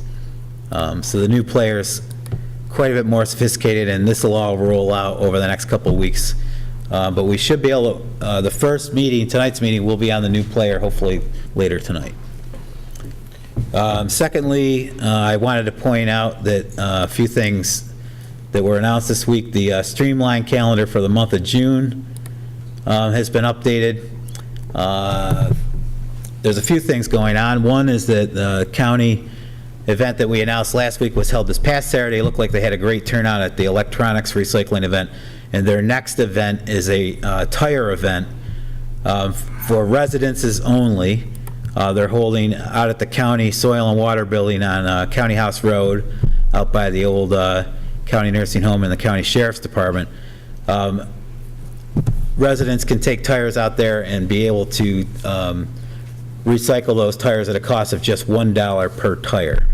So that's Saturday, June 21st, 2014 here from 8:30 a.m. till noon out at the Natural Resource Center Soil and Water Building out there on County House Road. And then another thing, and then we are going to talk about this a few more times this month, but at the end of the month, we are going to be affected for a holiday trash pickup schedule due to the 4th of July holiday. So the week of June 30th through July 3rd, garbage pickup and trash pickup and recycling pickup that week will be all one day early. So normally if you're on Tuesday, you'll be picked up on Monday that week. Wednesday, Tuesday, Thursday, Wednesday, Friday, Thursday. And then Friday is the 4th of July. In conjunction with that, there will be no leaf or yard waste pickup on Monday, June 30th. That's all listed here on the website, and we will be doing a lot over the course of the month to try to get the word out about that to the people. And then the final announcement I have is that the City of Auburn was featured this week in the Monday, June 2nd issue of the Albany Legislative Gazette newspaper. And the Legislative Gazette ran the feature. It is was sitting on the desk tonight for everybody to take a look. It's that newspaper print. And we're able to get a PDF of the project. So this is good exposure for the city up in the Capitol. They're winding down. They've only got about 2 weeks left in the legislative session, but the emphasis that the Legislative Gazette feature puts is that the city's been able to leverage some of the state funding we have received to make some development projects happen. So that's good exposure for the city, and that is on our website, as well as it's on the Legislative Gazette's website this week, and it's probably all over the halls of Albany on coffee tables. There was two handsome men there from Auburn, New York, so that's reason enough right there. But you can see on the Legislative Gazette's website here, it's there we are. So that's all I have. Just one thing I had, if I could, Chuck, that's a great job that we're going live, but I would like the council to discuss, at least talk about, that we have an announcement at the beginning of the meeting that all electronic devices are either shut off or turned off, because there's phones going off, there's pagers sometimes that are going off. It's kind of interruptive to the procedures of council, so that if we could have something at the beginning of the meeting that things are turned off. We can add that to the top of the agenda that's handed out too, just remind people. So just silenced, if that would be, silence would be. Vibrate or silent. Very good. Well, I'd like to see them turned off so that we're not participating in electronic devices during the council meeting. Who? The public? Council, the public, whoever's here at the seat during the, especially members of council. I don't think you can ask. Yeah, I mean, this is, I mean, uses it. A lot of people. Well, I'm making reference to the the council members also. So it's not disruptive at all. I mean, we could vote on it if I don't think you can want. tell us. But I just think. Well, it's a recommendation. It's nothing that we can't, I agree with it being silenced because it's disruptive, but, I mean, it's, to me, we're going to be using iPads, and we're going to be getting I mean, you go to a county legislature meeting, and they all have their iPads out in front of them, and, I really think that that's going to be part of our experience. Well, until that happens, Counselor, in the meantime, we've got individuals communicating on email during the council meeting, and it's disruptive. Counselors answering phone calls, too. Well, whatever the case may be, I'm not saying that anybody shouldn't be doing that. It should be, we should have our full concentration on the meeting. I do. I'm not saying anybody in particular, just talking about us all as a whole. You said, yes, City Clerk. Mr. Selby. A few items, Mayor, and one is just to let everybody know, the city finally got its new street sweeper, and Just went by. and it did. It was not more than 2 minutes ago. It's almost perfect timing. Anyway, it arrived on Tuesday. We did some training. It got licensed, insured, and Mike Talbot and his guys put it on the road today. To tell you how much we really needed it, they swept on South Street from City Hall to the city line and picked up over 6 tons of debris, gravel, rubber, road debris. So the city has needed a street sweeper of its own for about 6 years now. In the interim, we've begged and borrowed and rented, and this will make a big difference. There's going to be a lot of catch-up done, and then Mike and I have talked about establishing a schedule so we can publish it for the residents to know when the sweeper should be coming around their neighborhoods. So thanks to the city council for supporting that much-needed purchase, and it should help the city look nice and tidy as we go through the summer. We are having a delay on getting to commercial operation at the Mill Street Dam. Turns out there's a piece of equipment, don't ask me to describe what it is, but it's a special piece of interface equipment with the NICEAG system that's required for us to send the power out from the generating station. So without that, we can't really move the power and do a full load test on the system. NYSERDA, who's the grant funding agency that set the original deadline, has been gracious enough to give us an extension to July 30th. So we think that that will be enough time to get that piece of equipment in place. Is it a switchgear? Or? It's something that, when we did the project, NICEAG said they may be changing the voltage at which they receive power. And so there was something that had to be done electronically in terms of the transformer and a switch and an interface. Oh, frequency inversion, or? It's a left-handed canootinator. Counselor, I'd have to get okay, somebody. All right. I'm not an electrical engineer, so. Also on the power generating side of the equation, recall that NICEAG had to have an outage at their State Street substation. Originally, we thought it was going to be 3 weeks. Thanks to them, they promised to shorten that down to a week, and they did. And so the station was down last week, resumed operation on Monday, so they finished their work within the committed 7-day period. So we thank them for their consideration. And finally, just a reminder that June 30th at 6:30 p.m. is rededication of the Falcon Ballpark Field. June 13th. That's it. 13th. June 13th. June 13th. Very good, thank you. Mr. Selby, in light of the Schwartz Theater not going through as originally hoped for plan, I would hope that yourself and staff continue to be of any assist that we can within reason to, apparently they're still thinking of building in the downtown area. I don't know what, if anything, we can offer. I certainly don't want it to be money or anything of that nature, but if we can be of any assist, that would be great. We will. Thank you. Secret resolutions? None, Mayor. Ordinances? None. Once again, I'd like to ask anyone to come forward if they'd like to be heard in regards to the city's proposed budget. No one? Council, how about if we take about a 10-minute break before we get into resolutions? Is that agreeable? We'll be in recess till approximately 8 p.m.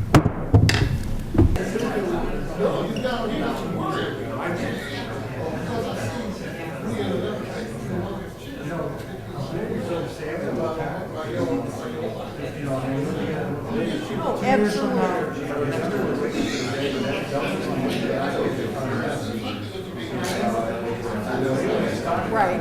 Balance, well, the budget should be better too. There should be a lot of change.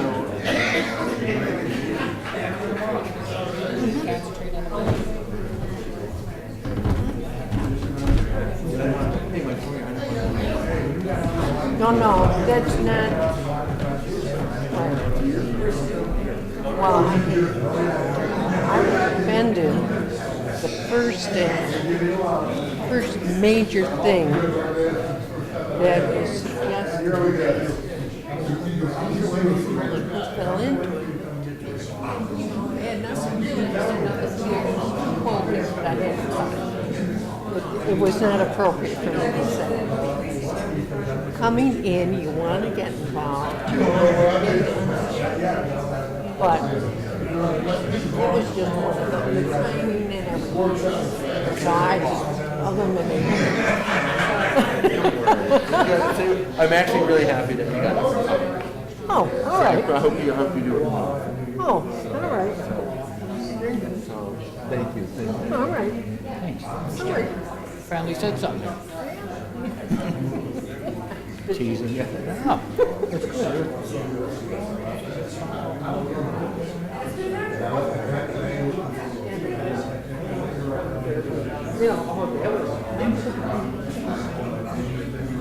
Well, no, it wasn't that day. This is like 2 weeks or a week and a half. My, got all the 25 degrees. Well, you start at 9. Put 6,000 numbers on those damn ducks. To make it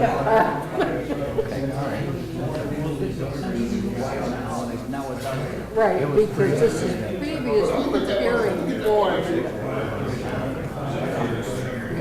Meetings here, so.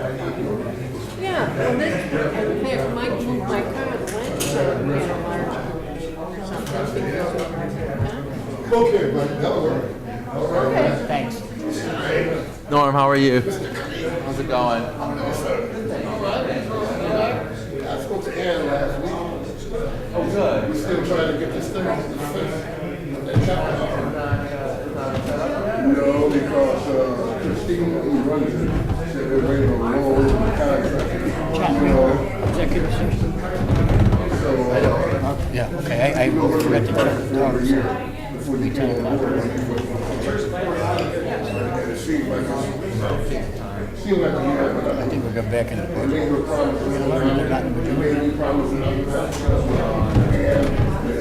Vengeance is...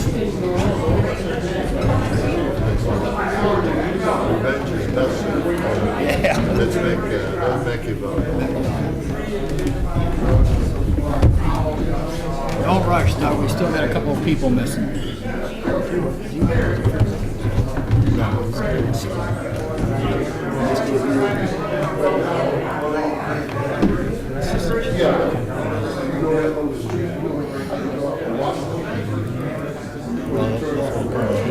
Yeah, I don't have anything. Okay. I would say Ryan should have prepared in case somebody asks a question. We don't need a presentation. They may just give you do a sentence or two, read in and go from there. Give me a minute, Mayor. I gotta fix a mistake here. What's going on now with the screen with us on recess? He's got us. We're still on. Yeah. Just a second, I gotta fix this. Yeah, you probably should. Yes.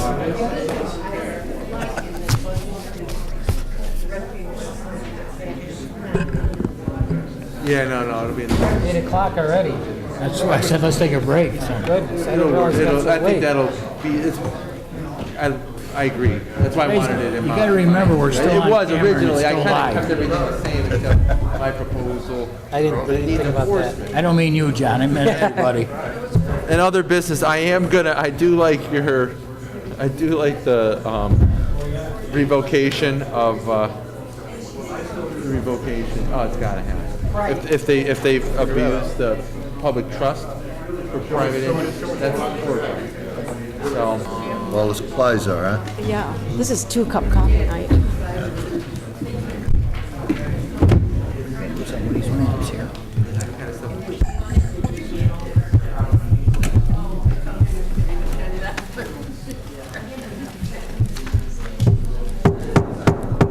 I'd like to call us back into session, and we will move along to Agreement Resolution Number 102 of 2014, approving a collective bargaining agreement between the City of Auburn, the Auburn Assistant Fire Chiefs Association, Local 4021. Do we have a sponsor? Councilor Camardo, seconded by Councilor McCormick. Agreement Resolution Number 102 of 2014, whereas the City of Auburn is engaged in extensive negotiations with the union representing the Auburn Assistant Fire Chiefs Association, Local 4021, and whereas the most current collective bargaining agreement expired on June 30th, 2013, and negotiations have been ongoing since that time, and whereas the City of Auburn and the Auburn Assistant Fire Chiefs Association, Local 4021, have now been able to resolve outstanding issues which have been part of the negotiations, and the parties have come to an agreement for a new collective bargaining agreement which sets forth all of the terms, conditions, and obligations of the parties. Now therefore be it resolved that the Auburn City Council has reviewed the terms of a new collective bargaining agreement between the city and the Auburn Assistant Fire Chiefs Association, Local 4021, and does approve those terms and authorizes the mayor, city manager, corporation counsel, and comptroller to sign the agreement. Mr. Selby, it's pretty much self-explanatory. Is there anything that you'd like to add? No, other than it mimics the contract with 1446 that the council approved in terms of 2 years of 0% increases, 1% and 2%, a 4-year term of contract, as well as a new wage scale for incoming assistant chiefs. When you say 4-year term, is that 14 through 18, or is it Through back up 2017. It's a retroactive From contract 13, okay. because their contract also expired on June 30th, 2013. 13? Okay. Councilor Zika. Yes, Doug, right now we have, I believe, 4 assistant chiefs. One, his base salary is at $80,100, another at $80,100, and the other one is $76,835 and $73,270. How does this wage scale affect them? Where do they fit into the new wage scale? The 2 at the top will get the same consideration that the other bargaining got. That was a $2,000 increase on the base. The other employee, maybe I can ask. So they'll go. So the old E will move right up to the top. Maybe I can ask the chief to come forward. I didn't keep the schedule here with me.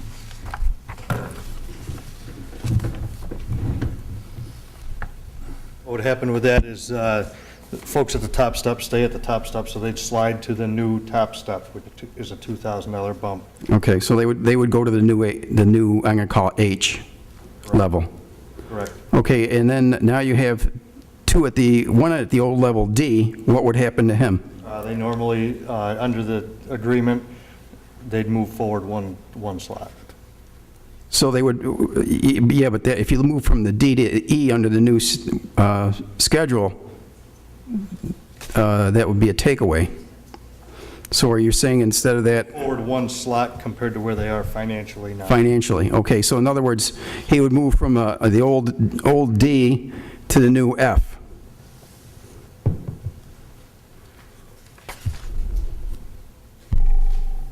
Trying to catch up with him. If you're saying he's at D, I don't have the information of where. Or he would move to if he's at 76,835, okay, he's at the old level D, so he'd either move to the level, he would have to move to level E, is that what you're telling me? He'd move one step up. So he would move to new level E. And the 73,200 would now move up to the level D, right? From the old C to the new D. They move up to the next step, whatever. Which would be the new D, which is 74,000, correct? I'm going to say correct right now. I'm trying to keep up with you here. You're throwing out a lot of numbers very quickly, and I'm trying to flip pages here. Okay. That does look correct to me, Counselor. Yeah, they move one slot according to the wage. You almost don't consider the letter designation.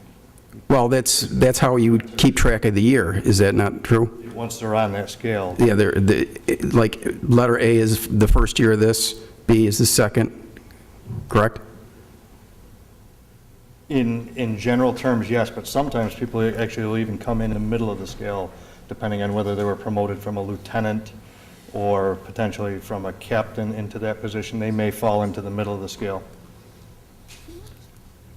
Okay, so again, if you look at the way the schedules, just so everyone here is aware, you got a new hire at in the 13-14 at 68,459, $68,459. The next year, he would jump to the level B at 71,784, correct? Correct, and you also have to keep in mind that that is inclusive. That's inclusive of wrapping in the uniform allowance, which used correct, to be paid out separately. So the jump doesn't necessarily. Well, I understand that. Because it appears on the document. Okay, so that motion would be from a level A to a B in that year would be a 4.86. If you go from a B to a C, it's 4.8%. A C to E, it's 4.75%. And a D to E would be 4.69. And E to an F would be 4.64. And F to a G would be 4.59%. And a G to H would be 4.54. That's from the 2013-14 to 2014-15 jumps. Yep, and that's over 3% different than what the jumps used to be. They used to be Right. around 8%, each one of those jumps. Okay, and then on for the 2014-15 to 15-16, the A to B jump would be 3.6. The B to C would be 3.61. C to D is also 3.61. D to E is also 3.61. E to F is also 3.61, and F to G is also 3.61. Then G to H is 3.57. And then for the 2015-16, 2002 to 2016-17, which is the end of this agreement, the jump from A to B would be 4.63. Annual jump from B to the C is 4.63. In fact, all the jumps down are 4.63 all the way down. The actual increase with the allowable uniform allowance, it looks to me like the added allowance was 1525. Right.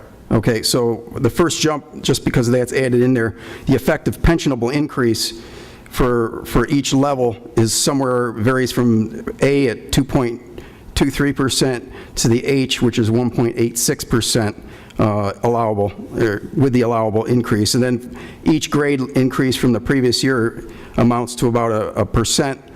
For the 15-16, it's a percent increase over the 14-15. And then the 16-17 is a 2% over the 15 and 16. So these are, what I'm seeing now is if I take just the growth from the 2013-14 and 2014-15, the A to B growth of the person just starting out would go for the 4.86. That would bring them up to next year to a 3.61. And then the next year C to D. So overall for the three increases that he would receive, the overall wage would increase 13.67%. I'm just letting, these are cumulative numbers. And this agreement also, in combination with the agreement with 1446, will effectively reduce the overtime in these ranks about $10,000 per individual in that rank. Something that's been an ongoing issue in that rank for several years.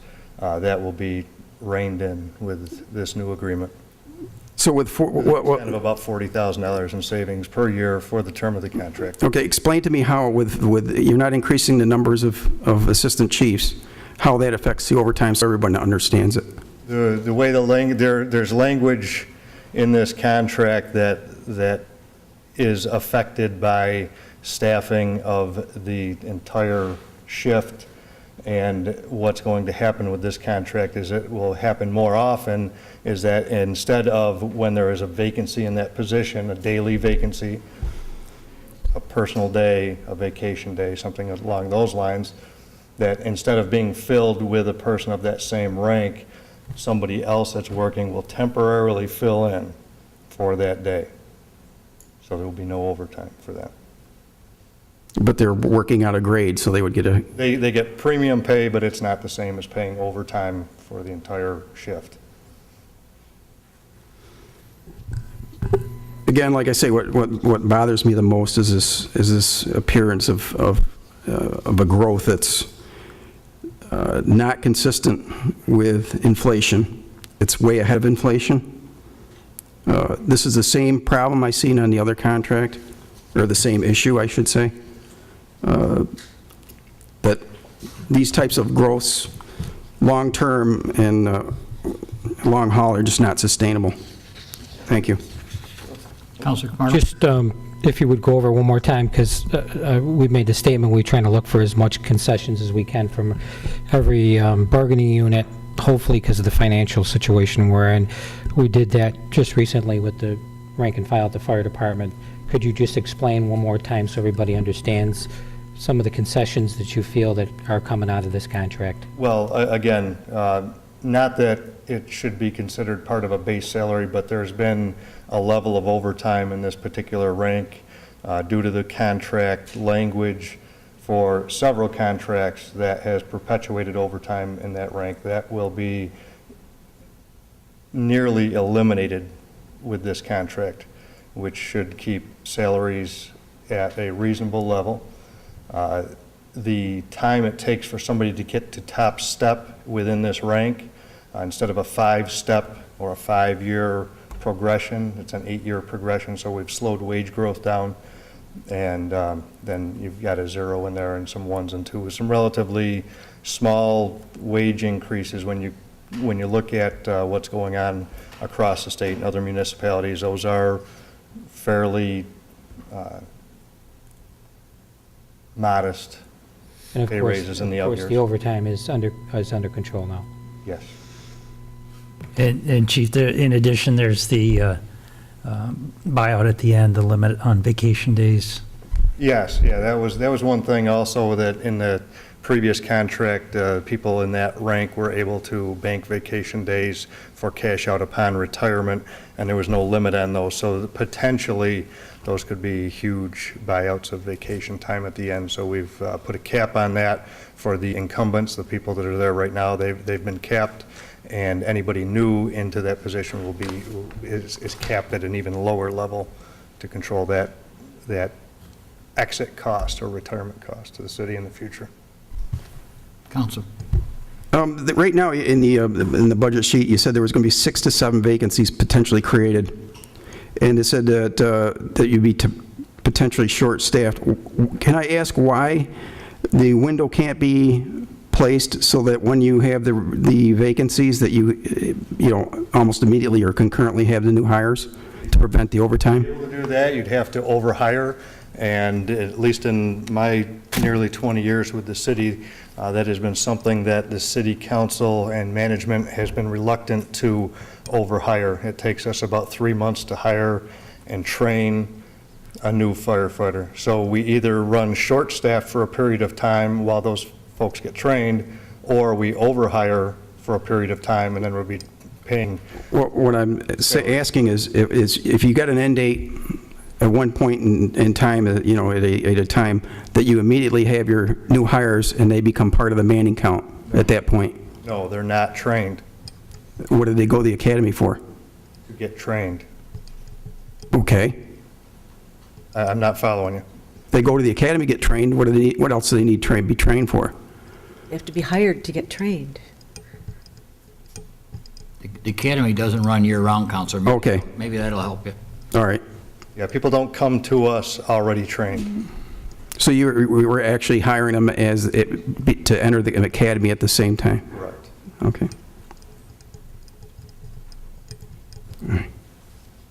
If we were in a different state, it would work differently. In New York State, that's the way it works. You get hired Yeah, and then you go to training. I've seen it in other areas. That's why I asked. Anyone else? Thanks, Chief. Clerk, if you call the roll, please. Counselor McCormick? Aye. Counselor Camardo? Yes. Counselor Cuddy? Yes. Counselor Rosica? No. And Mayor Quill? Aye. Carried. Council Resolution Number 103 of 2014, authorizing a resolution of municipal endorsement to the Cuyahoga County Arts Council to apply for funding under the New York State Consolidated Funding Application Program. Do we have a sponsor? Counselor Camardo, second by Counselor McCormick.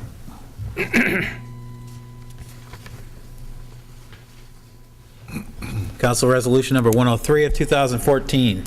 Whereas the Cuyahoga County Arts Council is applying to several New York State agencies under the Consolidated Funding Application Program for an arts and historic property project that is located at 16 South Street, also known as the Auburn Shines Theater, a site that is located within the territorial jurisdiction of the City of Auburn City Council.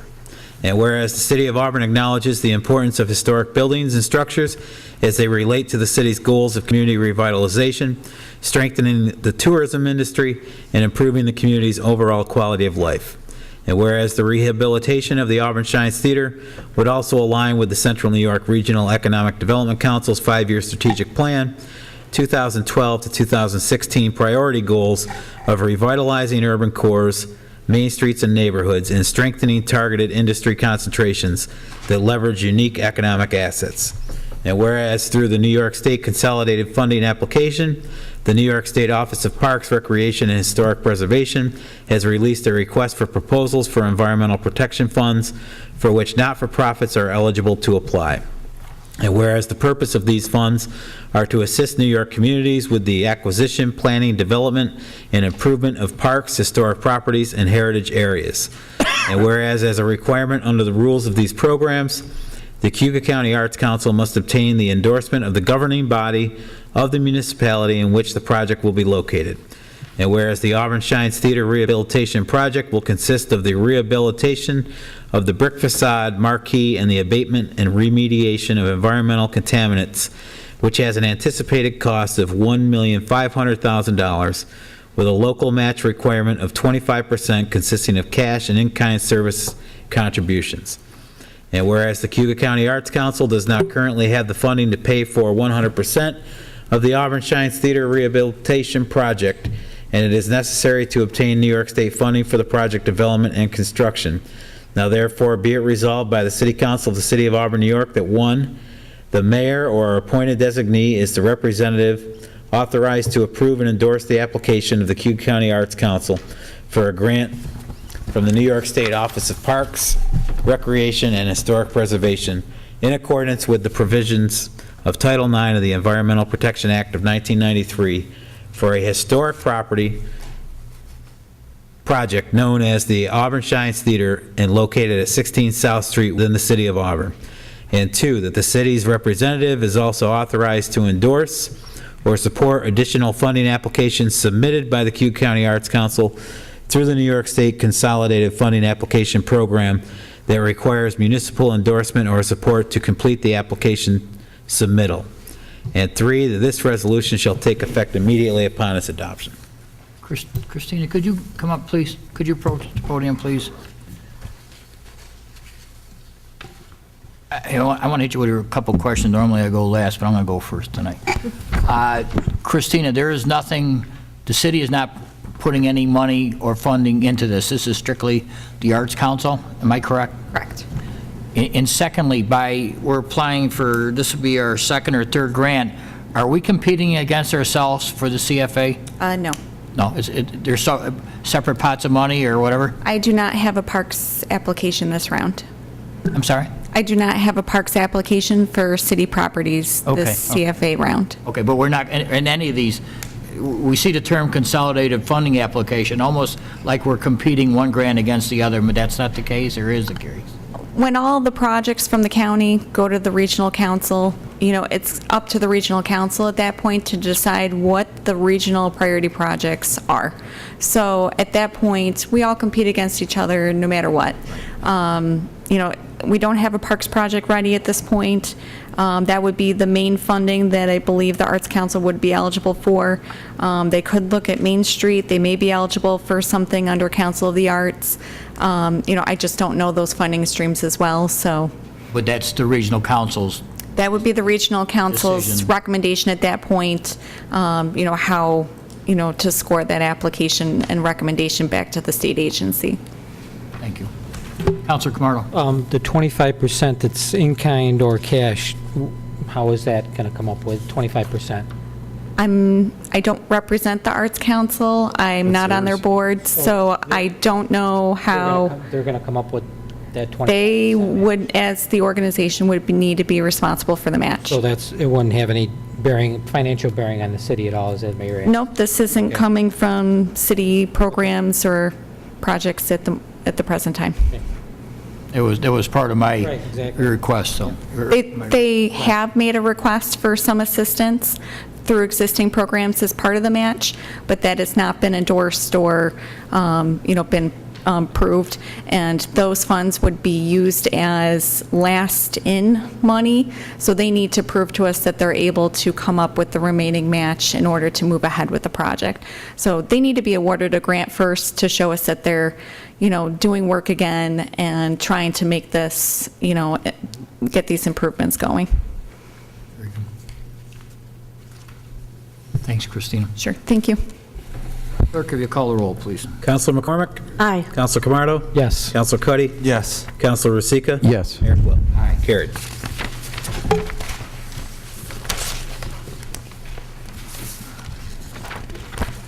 Council Resolution Number 104 of 2014, authorizing the City of Auburn to apply for funding under the 2014 Consolidated Funding Application for the Auburn Smart Grid Implementation Program. Do we have a sponsor? Councilor Rosica, seconded by Councilor Cuddy. Council Resolution Number 104 of 2014, whereas the City of Auburn is the owner and operator of 2 hydroelectric facilities along the Owasco River, and whereas the City of Auburn acknowledges the importance of hydropower as it relates to the city's goals of renewable energy production, reduction of greenhouse gas emissions, and the community-wide sustainability. And whereas through the New York State Consolidated Funding Application, several New York State agencies have released requests for proposals for clean energy generation projects for which municipalities are eligible to apply. And whereas the City of Auburn, in partnership with the New York State Electric and Gas and an energy performance contractor, intends to apply for 2014 CFA funding to expand the private sector business model of smart grid technology to the City of Auburn's existing Mill Street Dam hydro facility and the North Division Street hydro facility. And whereas clean energy generation projects aligns with the Central New York Regional Economic Development Council's 5-year strategic plan of 2012 to 2016 priority goals, as well as supporting industry growth in the region's opportunity agenda and strategic plan. And whereas the Auburn Smart Grid Implementation Program will consist of the installation of smart grid technology at 2 hydro site locations, as well as capital improvements to the North Division Street hydro turbine and superstructure, which have an anticipated cost of $6 million, with a local match requirement of up to 60% or $3,600,000 to be financed under an energy performance contract. And whereas the City of Auburn does not currently have the funding to pay for 100% of a smart grid implementation project and is necessary to obtain New York State funding assistance for the project development and implementation. Now therefore, be it resolved by the City Council of the City of Auburn, New York, that 1, the mayor or appointed designee is authorized to submit an application for funding under the 2014 CFA to implement a smart grid hydro project in an amount not to exceed $6 million in total project costs. And 2, this resolution shall take effect immediately. Councilor Camardo. Doug, maybe you can explain to us, I see here that you got 60% that we'd have to come up with, which is $3.6 million we'd have to bond for. Are these projects, are we able to pay that $3.6 million back, including the money we already spent, like on the Mill Street Dam? Is there a repayment schedule that's going to be attainable for this project? Right, we're working with Siemens on this, and as an energy performance contract, they have to guarantee the revenue to pay the debt. So it'd be much like Mill Street, where we issue debt. Right. The generating power out of the plant will offset the debt. So that's the model here. But to make this work, we need that size of a grant. So if we don't get the grant, we're going to have to, I think, fall back to other alternatives. So at some stage of the game, they'll be able to break down to us the repayment schedule, including this amount of money? We can get that for you. Please. And we're just applying for the grant now? Right. Very good. Call the roll, please. Counselor McCormick? Aye. Counselor Camardo? Yes. Counselor Cuddy? Yes. Counselor Rosica? Yes. Mayor Quill? Aye. Carried. Council Resolution Number 105 of 2014, authorizing advertisement for bids for the wastewater treatment plant rehabilitation of Auburn Solids Handling Project. Do we have a sponsor? Councilor McCormick, second by Councilor Camardo. Council Resolution Number 106 of 2014. I'm sorry, what are we on? 105. Council Resolution Number 105 of 2014. Whereas previously, council authorized bond ordinance number 1 of 2013 in the amount of $2,220,000 to fund improvements needed at the wastewater treatment plant. And whereas at this time, it is necessary to install a belt filter press and rehabilitate the existing press, along with other appurtenances associated with the solids handling facility at the wastewater treatment plant. Now therefore be it resolved that the Auburn City Council hereby authorizes the city manager to advertise for bids for the wastewater treatment plant rehabilitation of solids handling facility project. I got to talk to the person that uses that word appurtenances. That's one I can't get. Paid by the word, right? By the letter in that word, so. Ordinances. Oh, sorry. Now we know who wrote it. Yes, I did. Discussion? Clerk, if you call the roll. Counselor McCormick? Aye. Counselor Camardo? Yes. Counselor Cuddy? Yes. Counselor Rosica? Yes. Mayor Quill? Aye. Carried. Council Resolution Number 106 of 2014, changing the meeting date for a upcoming city council meeting. Do we have a sponsor? Councilor Cuddy, second by Councilor McCormick.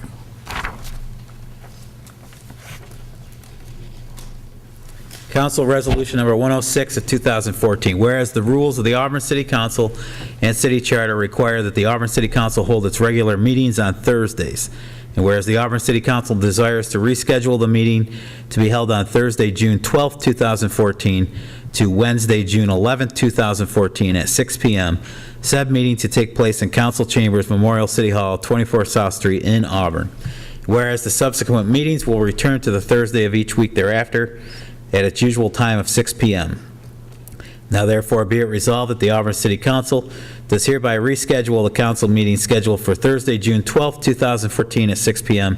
to Wednesday, June 11, 2014 at 6 p.m., and that all subsequent meetings thereafter shall be on Thursday of each week unless modified by subsequent council resolution. And the clerk is hereby requested to notify the public of the change in the meeting date as set forth herein. Thank you. Discussion? Councilor Cuddy. I just wanted to explain my interest in changing the meeting date. As a teacher at Onondaga BOCES, we have an award ceremony on Thursday night where my students walk across the stage and receive their completion, achievement, and outstanding achievement certificates. It's something I do every year, and I understand. I would understand continuing without me and keeping it on Thursday, but seeing is that we're coming close to the end of the budget. I do want to be involved in the meetings. I'm humbly asking for the council to accommodate at least this once a Wednesday evening for me to participate in the council meeting, and so that Thursday I can be with my students. Mr. Rossi or Mr. Selby, as long as we're on the subject of changing meetings, July 4th was mentioned. How does that fall? Will we have to have an upcoming resolution in regards to that? And I just throw one more thing into the game. July 3rd is normally the fireworks prior to the July 4th, so. We look at it the same way we did with Holy Thursday. Okay. And we can pick a date that's compatible for everybody. Mr. Selby has his calendar. I'm just looking. Like Wednesday. The 3rd is a Thursday. July 3rd is a Thursday, so council, would you be, we don't have to decide tonight, but would you be mind if we tried to move that back a couple days so we could celebrate the 4th of July? So if you could put that on the agenda in the near future, so. No discussion? Clerk, if you call the roll, please. Councilor McCormick? Aye. Councilor Camardo? Yes. Councilor Cuddy? Yes. Councilor Rosica? Yes. Mayor Quill? Aye. Carried. Local laws? None, Mayor. Before we get into table legislation, I know you gentlemen have been here a long time, and I'm sure you got a good education in different things this evening. So, last call for the public hearing in regards to the budget. Is there anyone desiring to be heard? Very well, we'll close the public hearing. Clerk? Table legislation, award resolution number 101 of 2014, ordering construction inspection services and engineering support contract for the South Street repaving project. Do we have a sponsor? Councilor Camardo, seconded by Councilor McCormick. We need a motion to take it off the table first. We just did. Is that, so you want to, okay, that'll be the motion to take off the table. I misspoke. You're okay. All right. Motion to take off the table. Councilor McCormick? Aye. Councilor Camardo? Yes. Councilor Cuddy?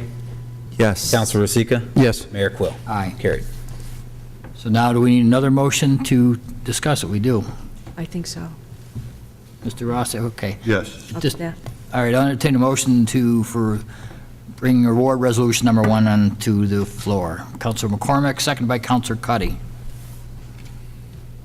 Award Resolution 101 of 2014, whereas Agreement Resolution Number 40 of 2012 authorized the mayor to enter into an agreement with the New York State Department of Transportation to proceed with the South Street repaving project, PIN number 375458, and whereas Award Resolution Number 123 of 2012 awarded the design services for this project to CNS Engineers Incorporated, and whereas it is necessary to award the construction inspection services for the engineering support portion of the project to CNS Engineers in an amount not to exceed $300,000, and to award additional design services in the amount of $12,466, all contingent upon approval by the New York State Department of Transportation. Now therefore be it resolved that the Auburn City Council does hereby award the construction inspection services and engineering support portion for the South Street repaving project to CNS Engineers Incorporated in an amount not to exceed $300,000, and to award additional design services in the amount of $12,466, all contingent upon approval by the New York State Department of Transportation. Be it further resolved that the total cost of the resolution is $312,466, of which $64,580 is to be charged to account number HF 8340-440-GO for inspection of the water line work, which is not eligible for reimbursement, and $247,866 is to be charged to account number HA 5110-440-GO, which is eligible for 95% reimbursement. Councilor Kamar, I believe that you, and we have the gentleman from CNS, and maybe if they want to approach the podiums, or...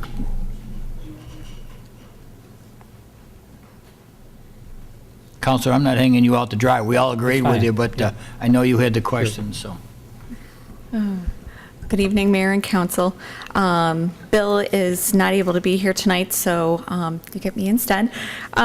So we have here representatives from CNS with us tonight. Jeff Rena is our project engineer and can speak to the current South Street project if you have questions about that. And Greg Furman is also the project manager for the current project, but was also the construction inspection manager for the South Street reconstruction project. So I believe that was some of the questions that were also needed for this evening. So I will leave it up to them. Greg, I'll start with you, and I had some lengthy conversations with gentlemen from CNS this afternoon. I'm sure the public would like to understand, and maybe members of council would also, we reconstructed this road, I believe, back in 2000, and maybe if you can give us a little update of what happened, why the road disintegrated the way it is or fell apart the way it did. Also, I had some questions about the sidewalks and about the lampposts also, that all the paint was coming off of. If we could have a little bit of history in where we're going, how we're moving forward, so these things unfortunately don't happen again in the future, because we get a large investment. It's one of our main traveled streets in the area. It's a very historic street, and people would like to know a little bit about the history and about how we're moving forward. So if you could answer those questions, appreciate it. And thank you for being here this evening, by the way. Yep. Does this work? Sure. It does, Jim.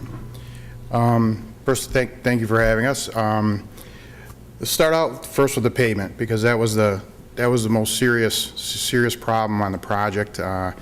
we noticed in the second year, there was delamination between the first two courses of asphalt. We did get a testing lab involved at the time, and it really was reduced to, concluded that there was not enough asphalt content in the asphalt. The pavement that we used was a pavement called Super Pave, which was in its infancy. Actually, I believe the first year that it was used by New York State DOT. It was required for us to, for federal, the federal portion of the project. So one of the downsides of that was the quality control that the contractor had to implore on that, was that it was actually written for the first 3 years that if they did a good job, they could get an incentive, but if they did a poor job, they wouldn't get penalized. So it was a very tough specification for us to provide quality assurances for. And again, with a super pave asphalt, with the lower amount of asphalt content, as asphalt is stone and in a liquid, we did not get the bond that would be needed between the top course and what's called the binder course. Just a little history: as we moved into West Genesee Street, we did notice that we had super pave on that project. We eliminated it. We went to the state and said we're just not ready. You know, it's not proven itself on city streets. So we moved back to a rut avoidance mix for West Genesee Street, which didn't delaminate immediately. So it really, what happens in super pave, I'm just going to kind of give the Reader's Digest, the contractor has to compact it the best that he can. But when he compacts it, the actual rollers actually take the asphalt right off the stone. And we couldn't, it's hard because he's supposed to get to a certain density, but he's also taking the asphalt off the stone. How that's corrected now is each layer of lift of asphalt is retacked, which before was not. Now, the state has learned that that's not the right way to do it, so now that there's actually a coating of tack coat, which is an emulsion of AC that actually puts the AC back onto the top to allow it to bind to the adhere, excuse me, to the next lift. So it was, you know, it's definitely a concern of ours, and you know, we believe the state has actually tweaked the spec. We've actually worked in the specifications committee to tweak that spec so that it would work. So if any more questions on the asphalt, I'll go to the sidewalk. No, the only thing I was going to say, we're milling the street and going to mill the whole street, correct? It's not, you got reconstruction to do over the water line that's going to be installed over South Street. Correct. There'll be a trench. The actual, from the binder course down, is actually very sound. And when we got that, when Jeff did the analysis of the existing road section, from the bottom of the second course down, there's not a problem at all. So it's just those two courses. And they're completely coming out. Those two courses are coming out, yeah. Go ahead. There was also a question about the lamps, the street lights that were peeling, chipping, whatever you want to call it. Could you address that issue so it doesn't, well, it shouldn't happen again, but could you bring us along where that is?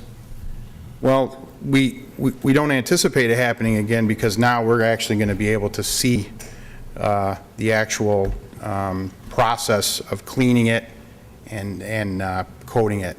The last time that was done at a shop, I believe it was in Missouri. It was actually a city vendor, and they were shipped. We actually shipped back about half of them. Actually, Bill and myself were down, threw a lot of them out. You know, we probably should have recognized that there was probably an issue. We picked the ones that met the minimum requirements, but again, our agreement wasn't wasn't, or the contractor's agreement wasn't to actually watch the shop painting of the lamps. This time, as part of our agreement, everything is being done in the field. We'll be able to see the cleaning. There was extensive discussion at the pre-bid meeting of how that was going to be done. It's going to be a very careful process of how they're going to be wire brushing that and putting in, recoating them. Councilor McCormick? Over the last, 20 years that, and I don't know if you can address this, I'm not sure if you were involved that long ago or not. Does anyone know what went wrong or why they're different? Are they different? They look the same. But The lights? The lights, they didn't have the problem before that we had with these, I think. Is it a different manufacturer, or is it? No, I believe it was the same supplier. It was. It's, there could have been an issue at the plant with the paint. We really, yeah, it's, But knowing what you know now, everybody that's involved in the reason we're asking all this, because this has been ongoing, and we want to be really sure that, I'm sure. well, we don't look good either when Right. paint starts to. So we're doing this more or less, or more, not less, for the benefit of people that come to us and ask questions, because now that we're live on TV, hello, everybody wants to know what's going on and what are we doing to make sure we don't do it the same way again. So hearing you tell us that you've gone over this and you're aware, that's why we're pulling apart all the little pieces of this. As you should. Yeah. So that's the same manufacturer, but you're aware, and that's good. That's Councilor good. Cuddy? Will all of the pole be painted, or just some of the where it's chipping? I mean, is it going to be just completely wires brush the whole thing and then? Well, everything is going to be cleaned, so it does, not all the flake and everything will be wire brushed off. It was discussed about sandblasting, and we said no, that they wouldn't be able to sandblast it, but we'll have the contractor wire brush it, and then the entire lamp will be painted. Councilor Zika? No, they're cast aluminum, I believe, right? Die cast aluminum? I believe they're aluminum, yeah. Yeah, so obviously there's there's a conversion coating that has to go onto it. I mean, there's a skin, that's when part of the casting process is a conversion coating. And then there's basically an under or primer coat and then a top coat. My concern is you wire brush it, it may not be catching all the, I'm going to say, less than desirable adhesion properties that may be still latent under there. Is there a chance that that there's an opportunity for maybe even perhaps a chemical strip, or is it an epoxy coat that? I mean, I would have to defer to Jeff of what was specified. Well, my concern is a wire wheel. I mean, obviously you're going to spin a wire wheel against it. Is that not really going to get everything that's currently loose or not? I mean, there's going to be some areas where you're not going to be able to get into simply because of small, tight radii and things like that. A wire brush, even if they have to use a hand tool. Again, we're going to have an inspector verifying every single pole that is actually being done. So that person won't be able to put any coating on it until it's blessed from us to say, yes, you've cleaned it correctly.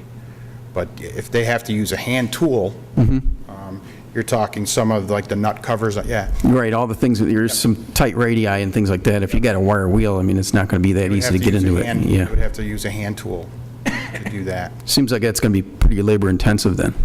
Yeah, there was, again, quite a few questions at the pre-bid about that and how that was going to be done. Apparently, there's a local contractor here that's going to be the subcontractor. Yep, you certainly can. Thank you. I know. Who wants to get up here and do this?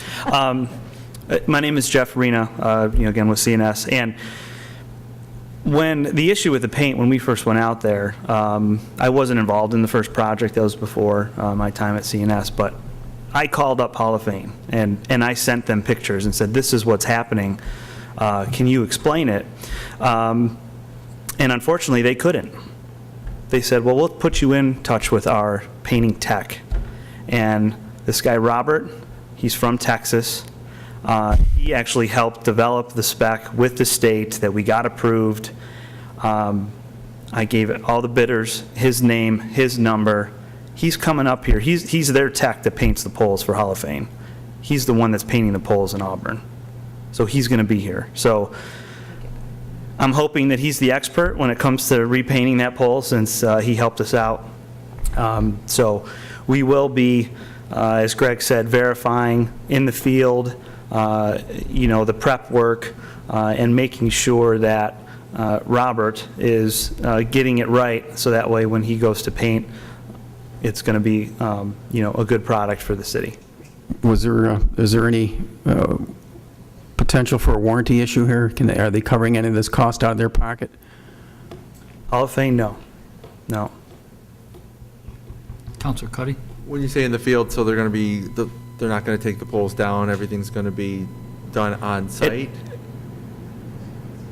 Right now, that's the way it's planned to go. They've asked if an option would be to take down each pole. That would be at really the contractor's discretion, but I think the more they thought about it, that would be a challenge, taking down every pole and rewiring it all the time. So they're going to be able to do it right in the field. No, Councilor Zika talked about a warranty, but also how long, we might have to refer to the tech, but how long can we expect the paint to last? The last round, as you know, didn't last very long, but in general, how long should a good paint job last for these poles? Yeah, honestly, that answer I can't give you at this point. I'm not sure, but with any paint product, it does require maintenance, and with our weather up here and the constant applying of salt and the harshness that snowbanks get dumped down there, that was one of the explanations that Hall of Fame gave us, was that all around the bases where it's peeling, the salt could be a factor. And I could say, okay, I could see that, but the paint that's 3/4 of the way up the pole that's peeling, I don't buy the salt was way up there. Maybe spray, I don't know, but so I certainly can get back to the council on that as far as what would be the time frame or the expectant the life of it. I would imagine though it would get, with any type of painting, if it gets scratched and dinged, you immediately inject moisture in there, and that's when it starts. So it could get scratched after day 2 because somebody's walking by and hits it with something. It's a possibility. Can I ask why they aren't powder coated? Why they're not powder? Why they're not powder coated? It's my understanding that they were powder coated at the factory, like that it came powder coated. I thought that's what they had told me. Then obviously they either did a poor job prepping the surface, or else it wasn't fully cured. And I can't speak to what happened at that point. 14. If we're done with lights, I don't want to jump ahead if we're not. Go ahead. Well, I was just curious. I wasn't here last week, and reading through the bid was awarded for the construction part of the process, and I think I know because I've talked with you. Mm-hmm. You probably are familiar with Franklin Street, our project on Franklin Street. Yes. And this road weary, I guess would be the word for citizens in Auburn. And South Street's a big main.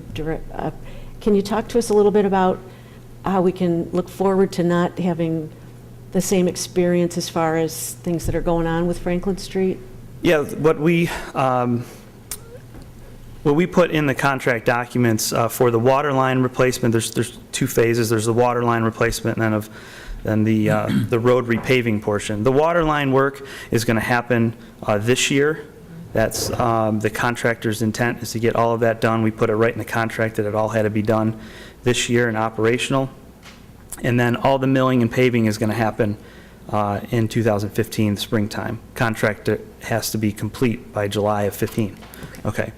So what we did to minimize not having the public drive over a milled surface or gravel when we're doing the waterline work is we split the project into thirds.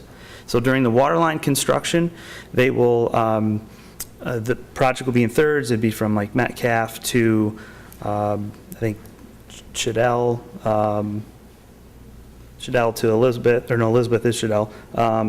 Shadell to Lincoln. We got it in thirds in there. So they can't move on to the next phase until the first phase is done.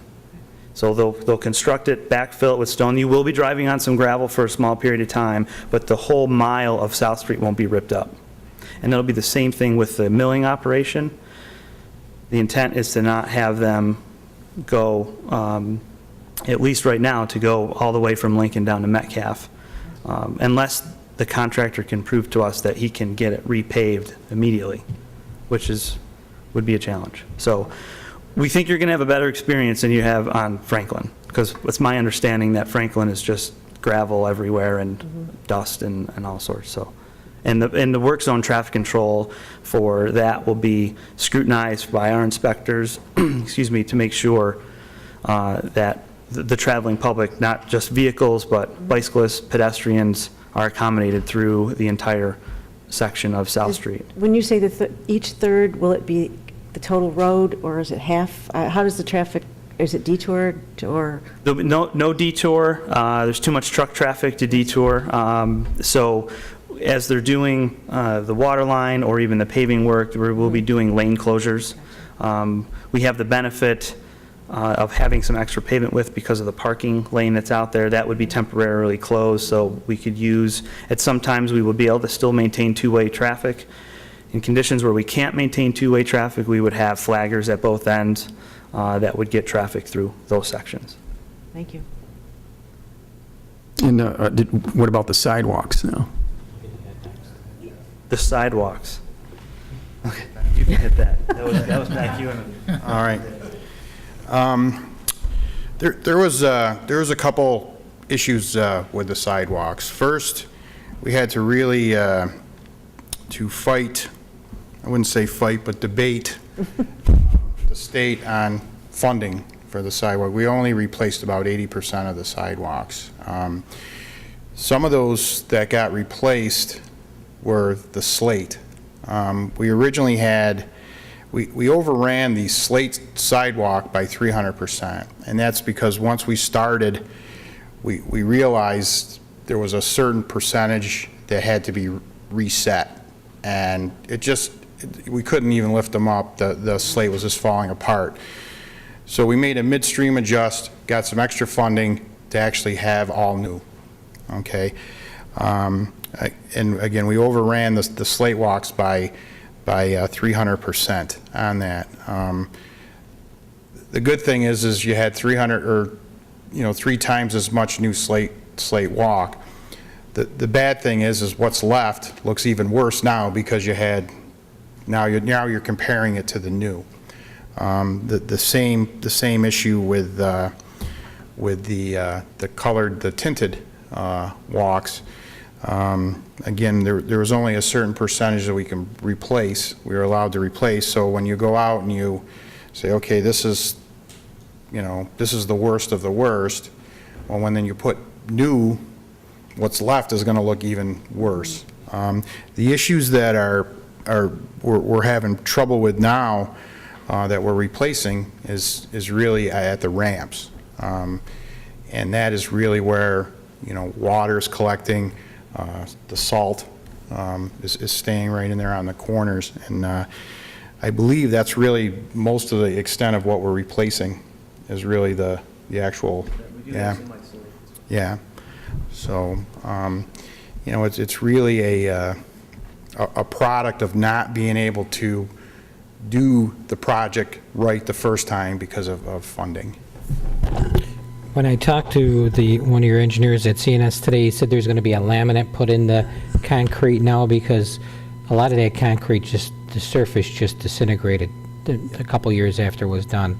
I lived by there, and I was walking there, and it's almost like the concrete was never floated properly. There, just the top layer just completely came apart. Talk to us about the laminate that's going to be put on. What was required back then by the state was a cure, just a spray-on cure. What Jeff has specified is a cure and seal. So it's actually going to seal. And that's what the important part is. The first winter, it's the salt or the pellets that you put down on your sidewalk are meant to loosen things up to shovel, not just to loosen things up to let it just sit there. And that really, when you have aggregate at the top of your sidewalk, it really gets in there, that moisture, and just starts popping that aggregate. So the seal actually is going to prevent that moisture from going down. Can we go back to the lights for just a minute? The lights they're on South Street. There's been other road construction. Are they the same lights, and are we having the same problem with them? If not, what's the difference? We've had other roads rebuilt, West Genesee Street and East Genesee. Are they the same lights or no? And are we running the same situation with them, with the peeling and chipping of the paint? Yeah, We are? I can't answer if it's the same lights. I manage West Genesee and East Genesee, and I can't give you an honest answer. I have to go back and look at the records if it was from the same supplier. I don't know. Okay. I thought, Jeff, did you say they were the same? It was my understanding, I mean, the drawings that Mhm. I've been referencing showed the same Mhm. model number. Okay. But with all those, we're equal, so it could be Oh. a similar pole, but it Okay. could be a different. Yeah, because they're almost totally different as far as how they perform, I guess. Yeah, you had mentioned the powder coat. One of the issues with powder coating is when you do that, you have to get the paint on in a certain time period, and And if it that's has to be delayed, you're in a lot of trouble. Yeah, it has to be put on the proper surface, and it has to be cured, oven cured. And what I'm concerned now is that if whatever you're putting out there, if it's going to be on the street, it's either going to be a catalytic cure, or an evaporative cure, and a UV light cure. So it's, a powder coat done properly is probably one of the most durable coats that you can use. Probably next follows by your epoxies, but your air cured and UV cure stuff is far less durable than those. So I guess the paint that's going to be applied there is, I'm assuming that you're probably going to use an epoxy. Is that correct? Yes. What type of, obviously you got to have, there's a, I'm going to call it pot life in the application before whatever you got left isn't any good anymore because of time, because it actually starts curing the minute you add the catalyst. That being said, if you apply a product that's towards the end of its pot life, you're going to experience adhesion issues because it doesn't flow well. We can verify the lot numbers as they come in. Yeah, I was going to say, there must be some kind of level of control at your end that says, yeah, the paint can't be this many minutes old or things like that. I mean, it appears that there's going to be a lot of oversight at this point and labor intensity. Councilor Cuddy. Quality control has been referred to quite a bit regarding this South Street project. I want to ask, as engineers, are you the ones that are committed to quality control over the contractors, or how is that going to work as far as making sure that what the people of Auburn are going to get are, is going to show a vast improvement of what happened the last time and what's happening on Franklin Street? Yeah, it's kind of a play on words. We're not responsible for quality control. The contractor's responsible for quality control. We're quality assurance. We are to make sure that the contractor is doing things the way that they're supposed to be doing it. So from a term quality control, are we part of the process? yes, but ultimately the contractor is responsible. For like material testing and stuff, we will bring a lab in to test material. But the contractor will submit his plan to us of how the frequency that he's supposed to be testing, especially on the asphalt, that's required. So I guess it's a play on words, but the actual quality control is the responsibility of the contractor. They're the ones that are getting paid to do the work. Okay. Is either your company or the contractor both ISO certified? No, we're not ISO certified, and I can't speak on behalf of Rizzo if they're ISO certified. We've given you the night off to this point, so now we're going to turn it back to you with our final budget, and what would you like to see? Well, I'm sorry, I was probably presumptive in saying final direction. That was meant direction from the council to us with regard to anything that you may want to change as a result of this evening's discussion or the public hearing. Council McCormick, you had your hand up first. Thank you. If you want to hear from us tonight, based on what we've seen from Laura's presentation, I had a question or two about my recommendations from last week or 2 weeks ago. And I think I talked to Laura about it, but I need to bring it up here. One of the recommendations I had was about civil service. There's two, actually. Let me slow down. Crossing guards. I'd asked that we add 2 crossing guards, but I have spoke to a number of crossing guards, and actually two they were grateful to hear about, but I did speak to Mr. Bush, and the 4 intersections he mentions are significant places for kids, and I know it's not a high crime as a crossing guard, but they are really areas where I don't think, I think if we can do it, swing it, put it together, if we can get 3, Mr. Bush recommended 4 because of the spots, but if I can just get 3, I would be happy with that. And I think it's important for families in Auburn that have kids going to school to know that they're crossing the street. And no, we didn't have any problems this year. Thank goodness we didn't. So it's not really a measurement of whether we need them or not, I think. And I think crossing guards serve more of a purpose than just getting kids across the street. I think they're just another link in the different, the chain of people and resources we have to keep kids safe. And I think it can't hurt for what we pay crossing guards to try to get as many of them back on the street as we could. And I'd like to see us try for 3. With that in mind, on the other side, I talked to Laura about the civil service salaries. Before you get off of, crossing guards, can I interrupt you? Can we just get numbers on what 3 and 4 would run so that we could take a look at it next week, please, Doug? Well, this is kind of ties with that. I'm just asking for numbers, though, how much they would cost. You go ahead. Yes. You're looking for the difference, what would 3 cost us, what would 4 cost us? And well, I know. I believe it enters into your equation, but go ahead, please, Council. Okay. I think when I talked about the salaries for civil service, I was misunderstood that I wanted to eliminate the department, and that's not what I meant. I meant the civil service commissioners are paid a stipend, I guess you would call it, of $3,000 each. And yes, they do work they help with the exams, and proctors for exams are paid a certain amount an hour, which I think they should get if they're going to work and do that kind of thing.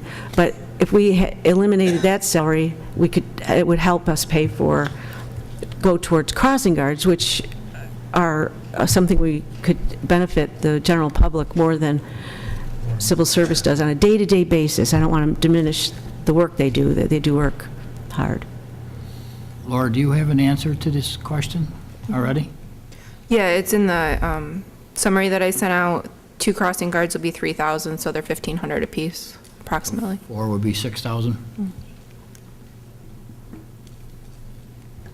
What is it, could you tell us the salary savings from the Civil Service Commission? I believe there's 9. Including FICA, it's 10,657. And it's not to say they don't work hard, but we have a lot of commissioners that do it as volunteers, and I don't know how salaries came about, and it's not to say that they're not earning their keep, but it just seemed like an area that we could use that money for something that's more of a benefit overall.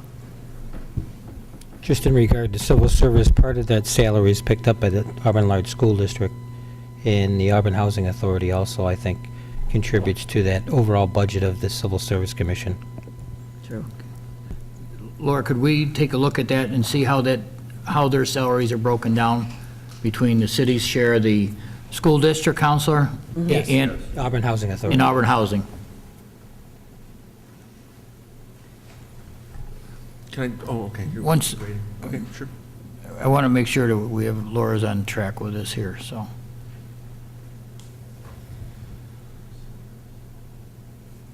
I wouldn't have the exact breakout, but I could give you the total. I'm sorry? I said I wouldn't have the exact breakout. Okay, Give you that'll the- be fine. Counselor Cuddy? It's like about 33 for the school. I just wanted to back Councilor McCormick's suggestion on hiring at least 3 crossing guards back. So I just wanted to make that known. Thank you.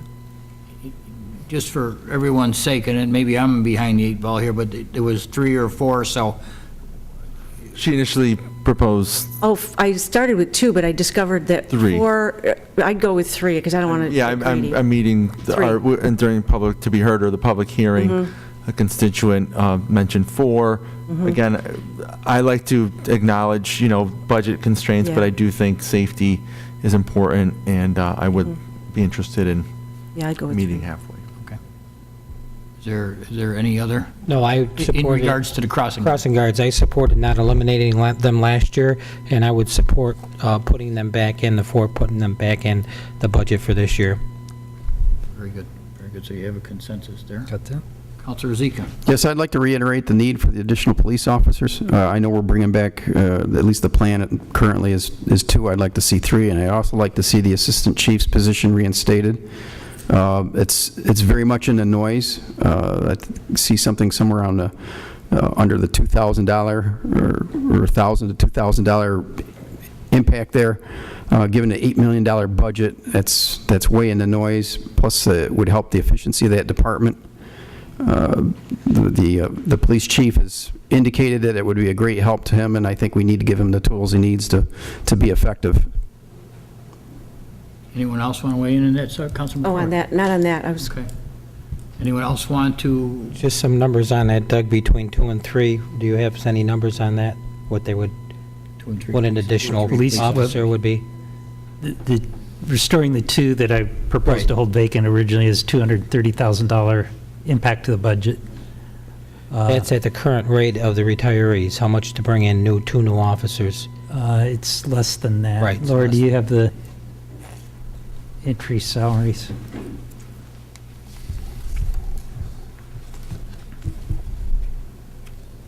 I believe with the employee benefits, it's around 100,000 each.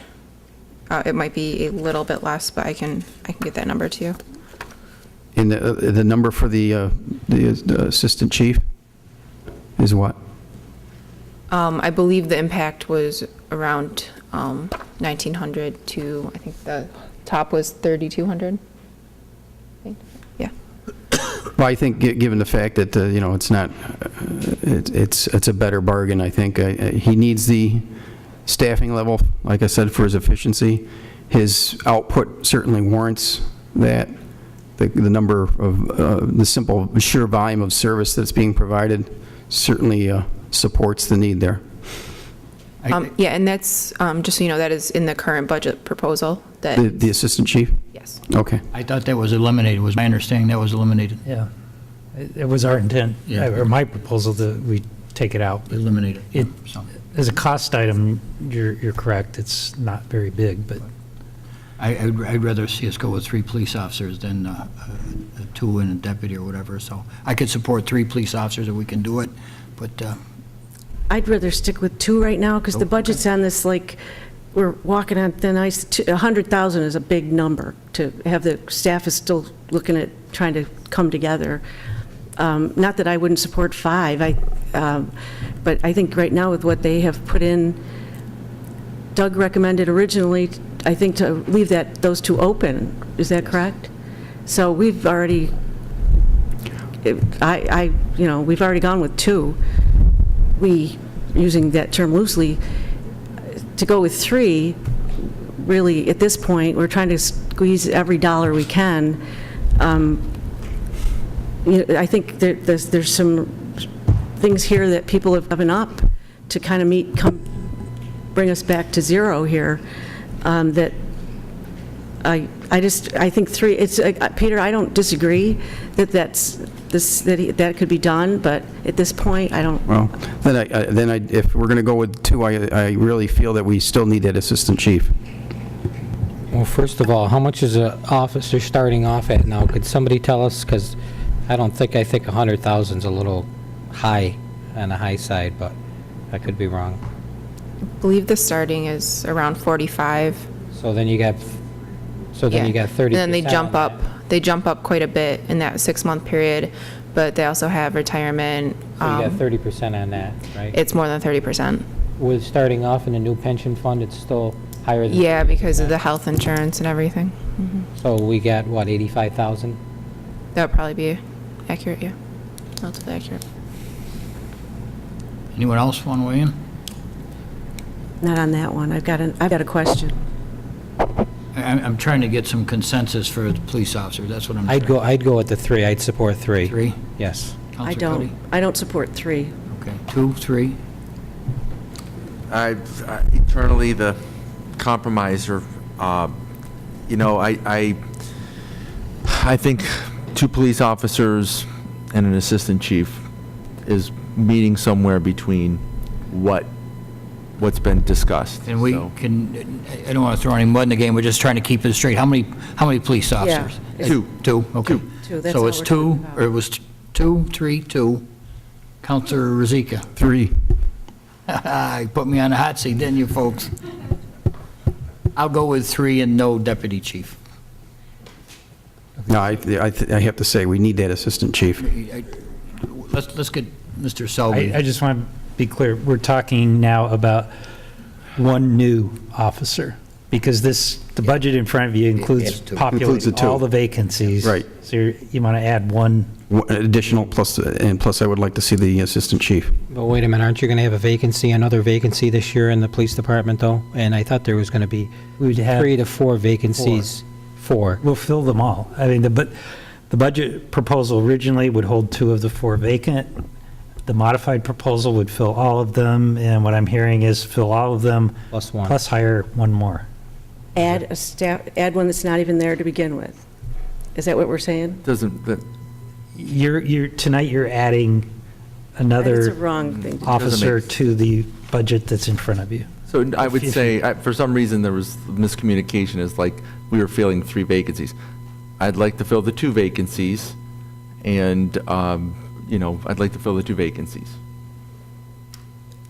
Right? I agree with you. I I think I'm misunderstood being also. clear, right? Yeah, it's great to do that. And then if, down the road, you can always look at things, but I think 2 is, because right now, that's what we've got, and we can't even, my proposal that I've talked about for the trash, we'd have to come up with 200,000. If we do this, we'd have to come up with 300,000. I still think that we need to add the assistant chief.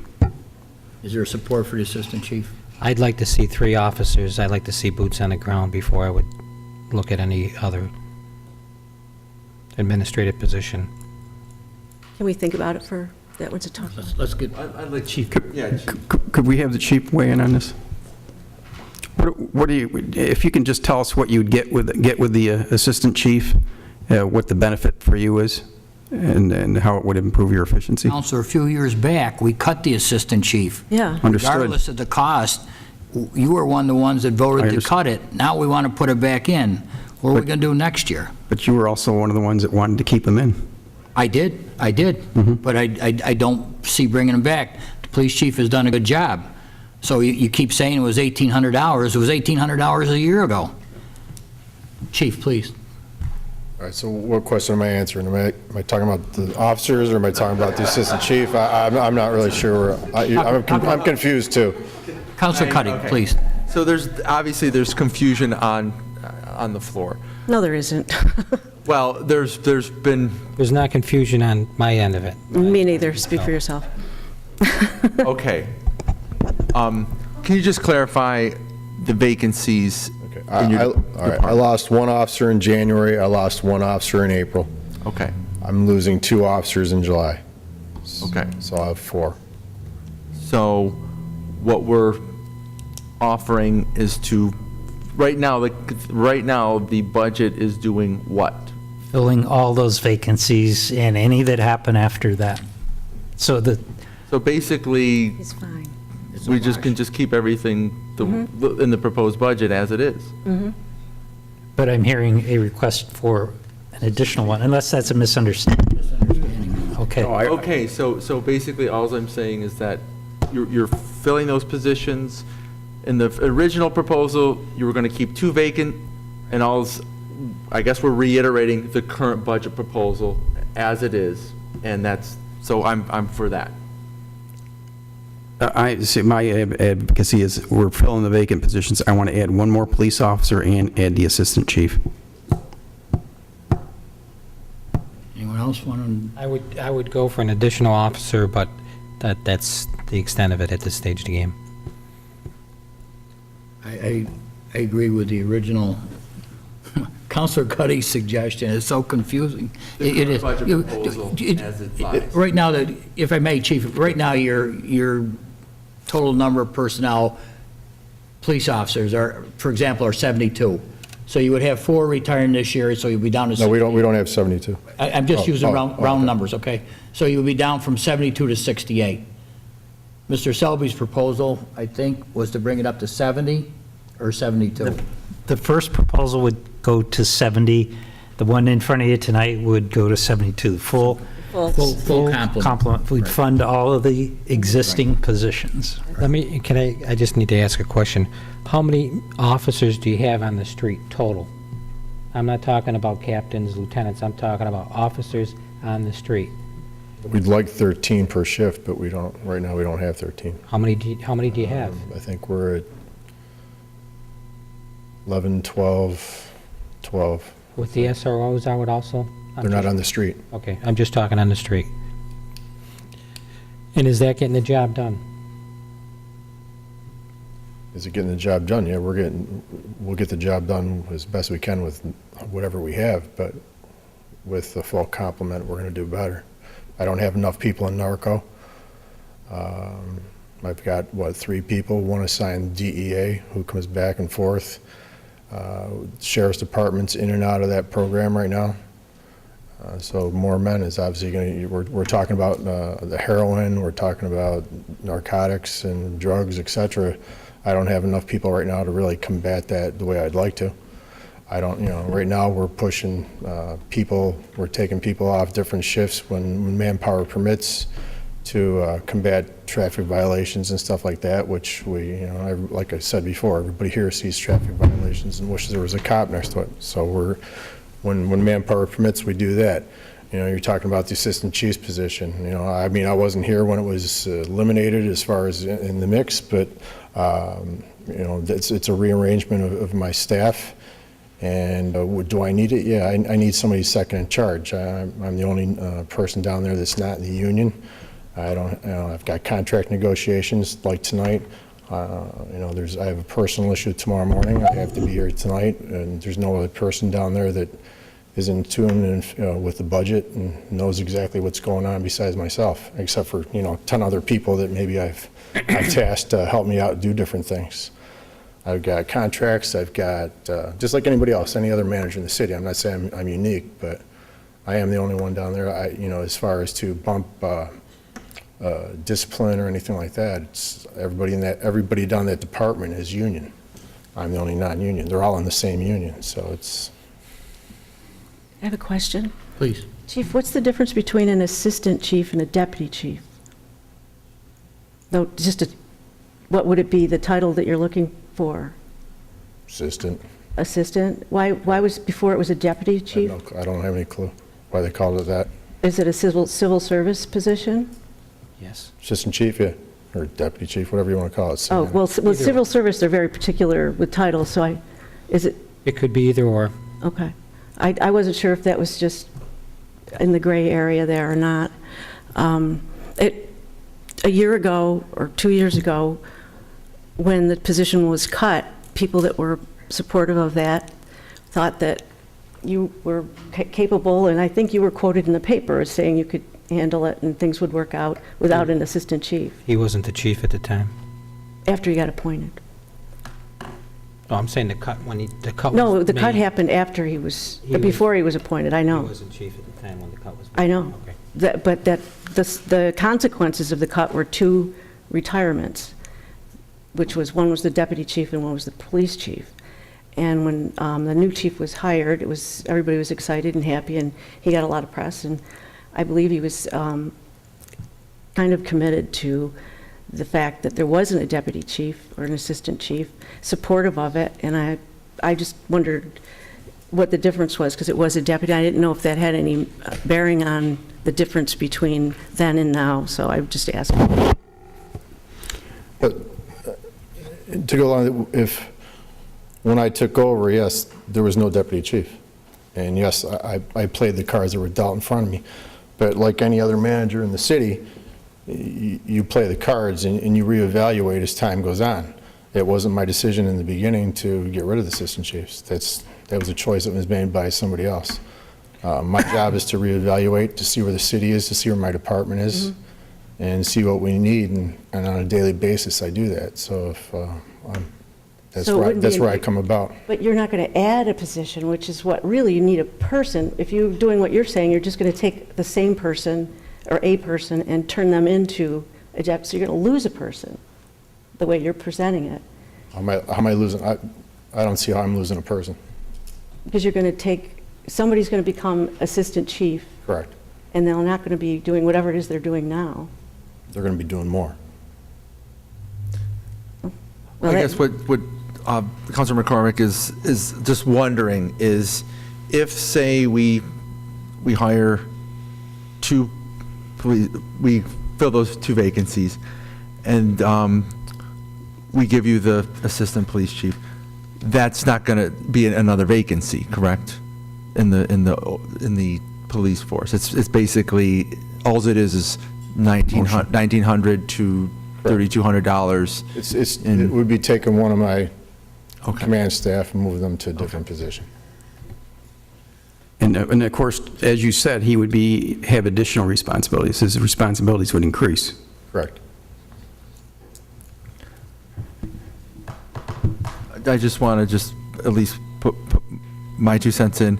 As reiterated before, I'm in favor of keeping the budget the way it is. I know Councilor Rozika is for an assistant chief. I would also consider that myself. Do you have a consensus of nothing now? I don't have a consensus. Chief, can I ask you one question, if you can? What was the sworn officers January 1st of this year? I think, well, we're budgeted 67, but we're down 2, so it'll be, I think, the officers, I think, was 63, somewhere in there. I believe it was. Okay. So normally you'd like to be staffed at 67, am I? 67 is what they're budgeted, yeah. What's their budget? But with the with the retirements and so forth, you're down to 63. So I think. We'll be at 63. I'm sorry? We'll be at 63, yeah. Yeah, okay. So I think what Mr. Selby's thought was to build you up to 65. Am I correct in that? Or not? Initially, but today's proposal is to pay, put the budget money in to fill all the vacancies. Right. Yeah, that was my next step. Okay, But just in round numbers, it was you're at 63, you're soon to be. Mr. Selby wanted to replace 2, so put you at 65. And I think what the council is saying now is to go to 67 to leave you where you were. Does that make sense to anyone besides me? Okay. Is that council's wishes? As long as we're filling those vacancies. Yeah, okay. Okay, I get that. To fill the vacancies bring you back up to where you were. The deputy chief's position, I think we need some numbers on that, and I think, Well, she just gave it to him. She said it's about, what, the most is 39? 32. 32? does anyone else want to bring the deputy chief position, assistant chief position back? Counselor Rozika did. Mm-hmm. Counselor Cuddy was somewhat back and forth, so I don't think there's support for that there. What I'm reading now, the counselor does not support for the position this time. Okay. Thanks, Chief. What else do we have, counsel? I have a question about minimum wage. Do we pay, I think it's the title is laborer, Seasonal labor. seasonal labor, do we pay minimum wage? No, we're exempt from having to pay that. And so what do we pay, $7.25? $7.25 an hour. I hate to ask for this, but could we find out what it would cost to pay $8? I think it's $8 is the minimum wage. I just think we should pay minimum wage. I know Mike Talbot, who employs a lot of the minimum wage workers, is concerned about being able to find them, first of all, and then to keep them, because as the minimum wage goes to $8, Yeah. and why would you throw garbage if you can get more money to Yeah, that's somewhere else, so. that's a good reason. Mine is just, it should be. So I would like us to, I apologize for not bringing this up earlier. Lord, I thought we ran some numbers. Do you remember? I don't remember off the top of my Okay. head. I think we have some numbers, but we Okay. don't have them tonight. That's okay. I just wanted to bring it up before we close the door on that. I agree. I don't think it was a huge expense. Yeah, I agree with Councilor McCormick. To be fair, you know, the state's talking about raising the minimum wage. You know, I believe in valuing the workers, giving them, you know, I know it saves the city money, but you know, I think as long as we're paying minimum wage, it at least shows that we're acknowledging, you know, the work. Mhm. And you can get a job that pays a lot more than that somewhere else. But I just think it's the right thing to do. I do too. Take a look at that to see what the difference between Yeah, what we're paying now into Mhm. $8 now, what it would cost us. Right, that's all. Everything has a cost to it. Sure. Okay. Mhm. Trash fee, I'll jump out there. Okay. I don't like the initial trash fee. I don't like that. It's either Counselor Cuddy's was the second one or Counselor McCormick. I'm leaning more towards Counselor McCormick's because everyone pays. We're not singling anyone out. If we look at it, there's 5 of us here, and I've made this point very often in the last couple of weeks. There's 5 of us here. All of us own a single-family home or live in a single-family home. We would be excluded from paying for our trash fee. I don't feel that's fair, so. Can I Rebut, pipe in? absolutely, Okay. Counselor. So the way that I have it is that we are paying for it out of our property taxes. So I know I said that the single unit gets it for free. It's kind of a misnomer. We are paying for it out of our property taxes. But what we're doing is we're earmarking it into that new, that fund that may be created in this budget. And what it begins to do is it begins to address the difference theoretically. And again, there are situations where there might be a multi-unit that doesn't produce. There might be situations where that might happen. But what this proposal is doing is it's at least addressing the fact that basing the total trash collection on assessments is not equal. And this has received, my proposal has received the endorsement from one of the people on the commission who has been here twice and spoke out against the initial trash fee. I've met with him, I've discussed this with him several times, and he has shown support for my trash collection. So, you know, I'm confident that it's a step in the right direction. I do see merit in Councilor McCormick's proposal. One of the things I like about the proposal is that it equals out so that the taxpayers aren't paying any more. So, I guess really it's up for the council to consider the merits of all three options, or come up with another option, or you know, I really don't think we should continue to keep it the way it is right now. So something needs to happen. There have been past councils decades ago that have made overtures to do something. You know, I want to be a council that acts, and this is a work in progress. And I think that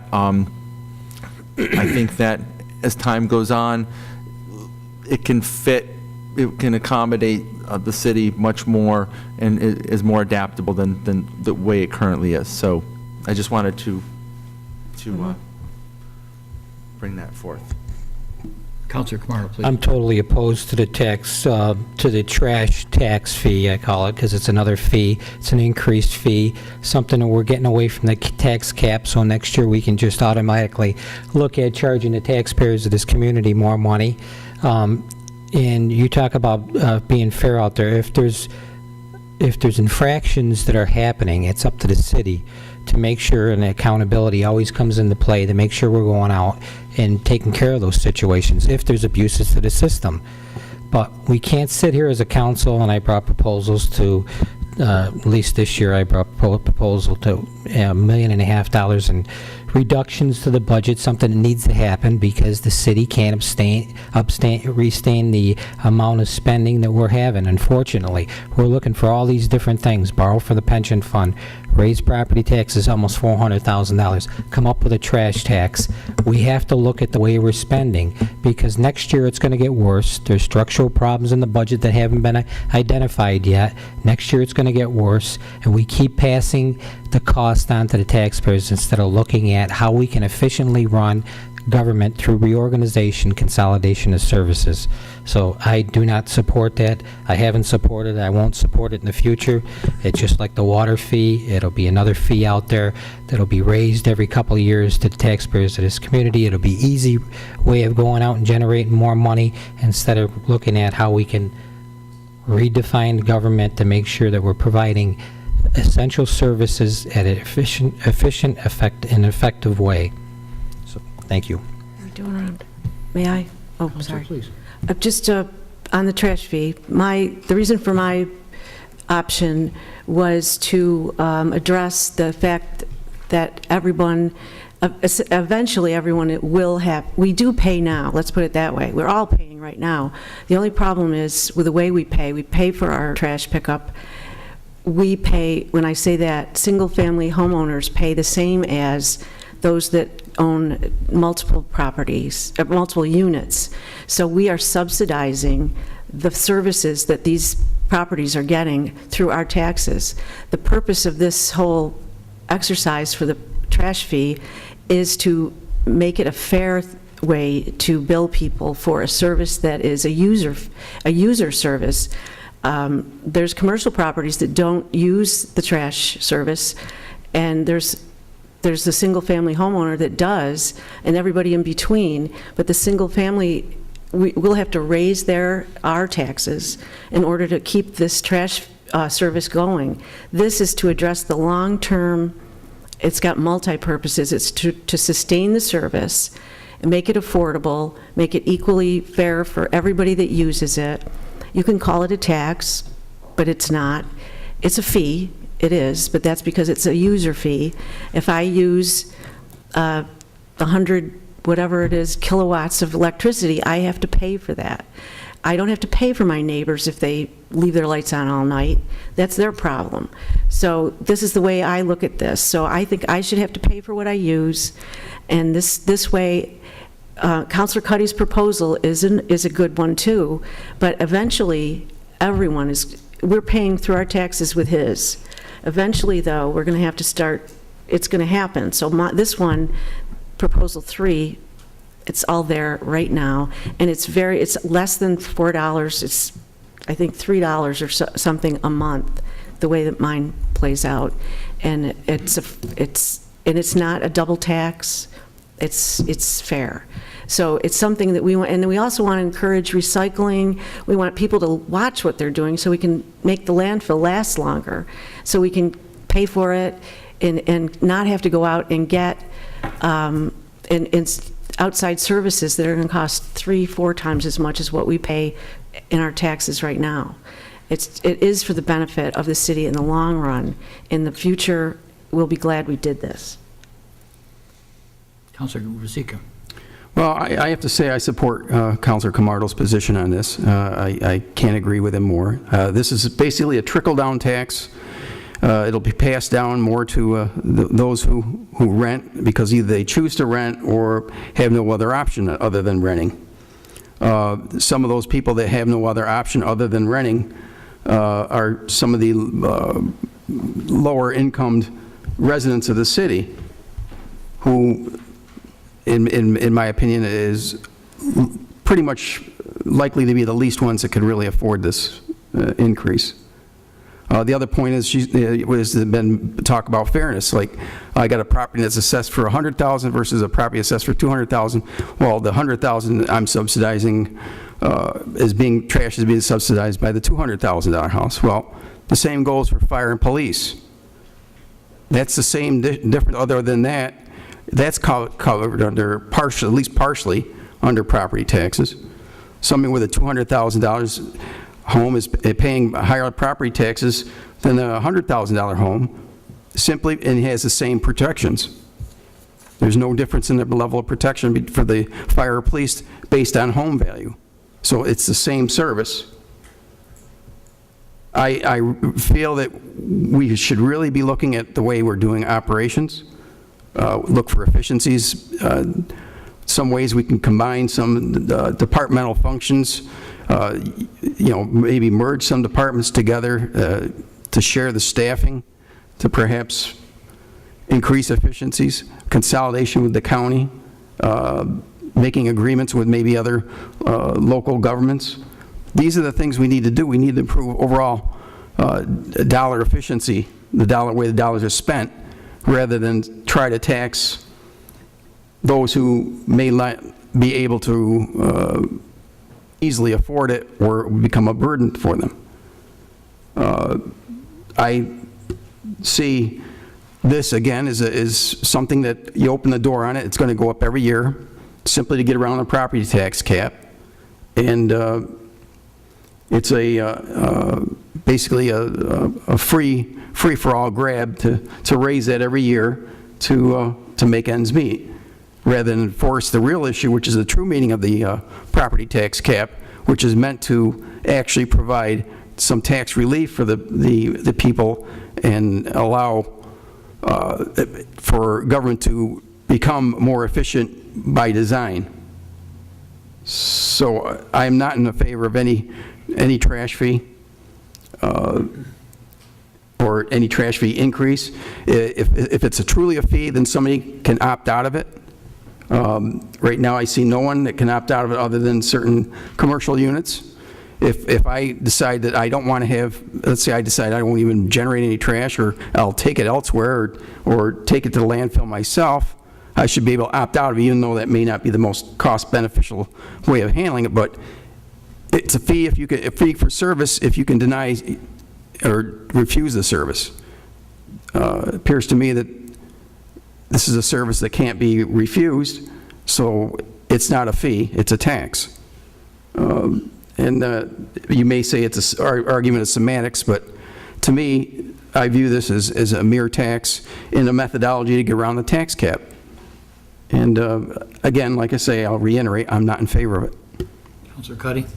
Okay, a few things. I agree with Councilor Camardo in the sense that we need to enforce when there are infractions. And that's the case, that should be the case now, and it's considered in the current budget with both Councilor McCormick's and my proposal. What I think needs to happen, though, is that if we're going to enforce something, it's one thing to say that we're going to enforce something, but it's another thing to plan and to set aside the fund so that we can perhaps hire somebody, or not hire somebody, maybe a part-time person that can make sure that they are enforced. And maybe if that fund is self-sustaining and actually gives us more, we can follow through on some of the ideas like one of our constituents who spoke up tonight about the sticker that goes on the bag so that we can keep track. I envision something in the future, not as not so as malicious as Councilor Ruzicka may think, but it's more like we have to do something about how we deal with our trash and our refuse. And it also, if we really want to talk about planning, if we really want to talk about efficiency, I think, this leads to what we're going to be doing with our landfill 5 or 10 years down the road. How are we going to prepare ourselves as a city to prepare for, what are we going to do with our landfill? And I think we need to do, we need to first look at ourselves, consider how much it does cost to take the trash from our curbs, bring it to the landfill that has only a certain amount of time left, and how we're going to, what's next? What should the city be doing? And we need to think about this. And we are doing it now. We're talking about it now. We're talking about enforcing it. And we're talking about, Councilor McCormick is talking about encouraging more recycling, so that we're actually considering some more comprehensive steps on how we are as consumers, and I think that this, either Councilor McCormick's or my proposal does begin to address the issue, and I know that the kicking the can down the road has been used quite often, but I will say this: if we don't do anything, we're kicking the can down the road. But if we do it right, we can take that can and recycle it. Good one. Mayor. Got that. Councilor Camardo. Counselor, I just want to explain a few things, if I could. Number one, the previous council, we did take action to preserve the life of the landfill. We raised the rates to outside haulers, something that should have been done a long time ago, so that people are using the landfill or paying for the landfill. I'm talking about outside haulers, not local residents. And by that happening and slowing the growth of trash we're taking in and subsidizing the outside haulers, we're going to extend the life of the landfill. So those things have been looked at. But a trash fee, and I call it a tax, Counselor, you can say it whatever you like, a fee is a tax. That's all you're doing in this instance here. You're not looking out for the full benefit of the landfill or how it's collected. You're just coming up with another tax is all you're doing to the constituents of this community. Things have been put in place already to make sure the life of the landfill is extended as long as possible. We've already raise the fees, as I said, to outside haulers. Hopefully we can extend the life of the landfill as long as possible, because we have a debt service on the cogen facility that we need to bring in trash to our local landfill so we can pay that debt service down, because the cogen facility is reliant upon the methane that comes out of the landfill. So.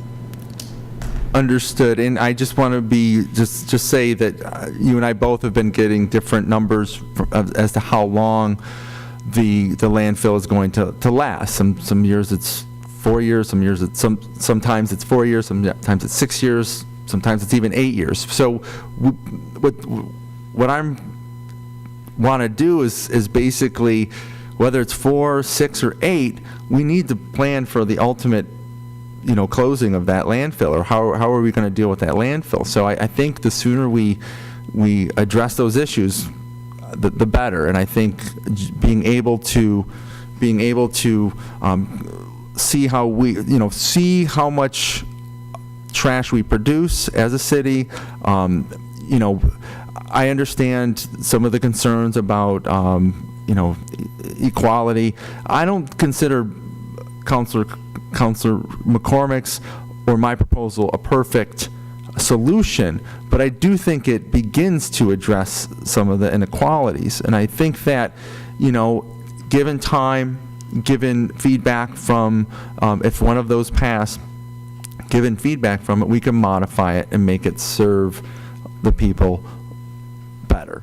And so I think that once my proposal took the concern of, at least from my perspective, it took the concern from the people away from us giving them a tax or giving them a fee to basically addressing the real issues, like how are we going to deal with our trash in a more equitable way. So, because it's not a big, if you look at it, it's not a big money maker.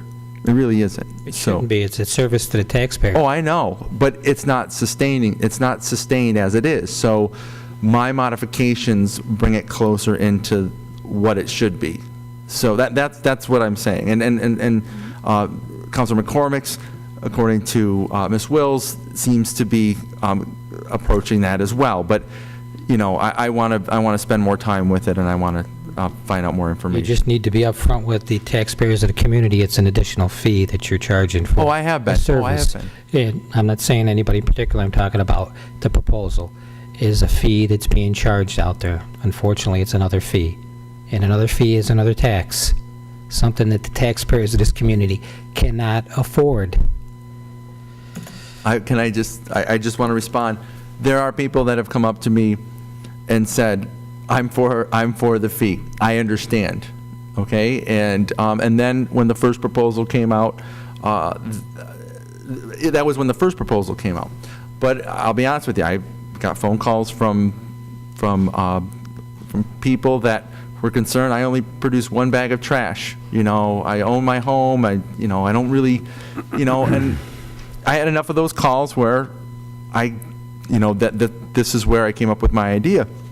Ever since I've proposed this, I've gotten a couple messages on my phone, and I've received one phone call, and they made good points. And in fact, I think that Councilor McCormick's proposal really kind of addresses some of the concerns that some of the landlords had about my proposal.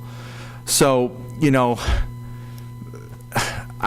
something needs to be done. I still am going to stand by my proposal. I know that Councilor Zika and Councilor Camardo, you see there's still merit in our current situation.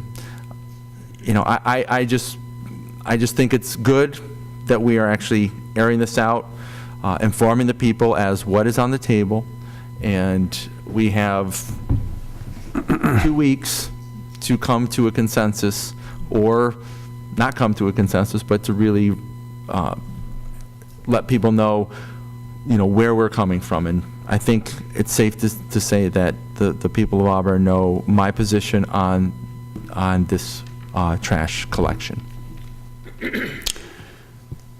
Counselor. Again, regardless of how you handle this, it has nothing to do with the landfill life. The landfill's life is going to be determined by the amount of volume going in. I don't see where this is going to really significantly impact the amount of volume going in. If people are living the way they want to live and have the disposables and the wastes, it's going to continue, or at least at nearly the same level with virtually no change. In fact, it should be relatively consistent. So to say that this helps address the landfill closure or the time to closure is just not, in my opinion, a viable argument.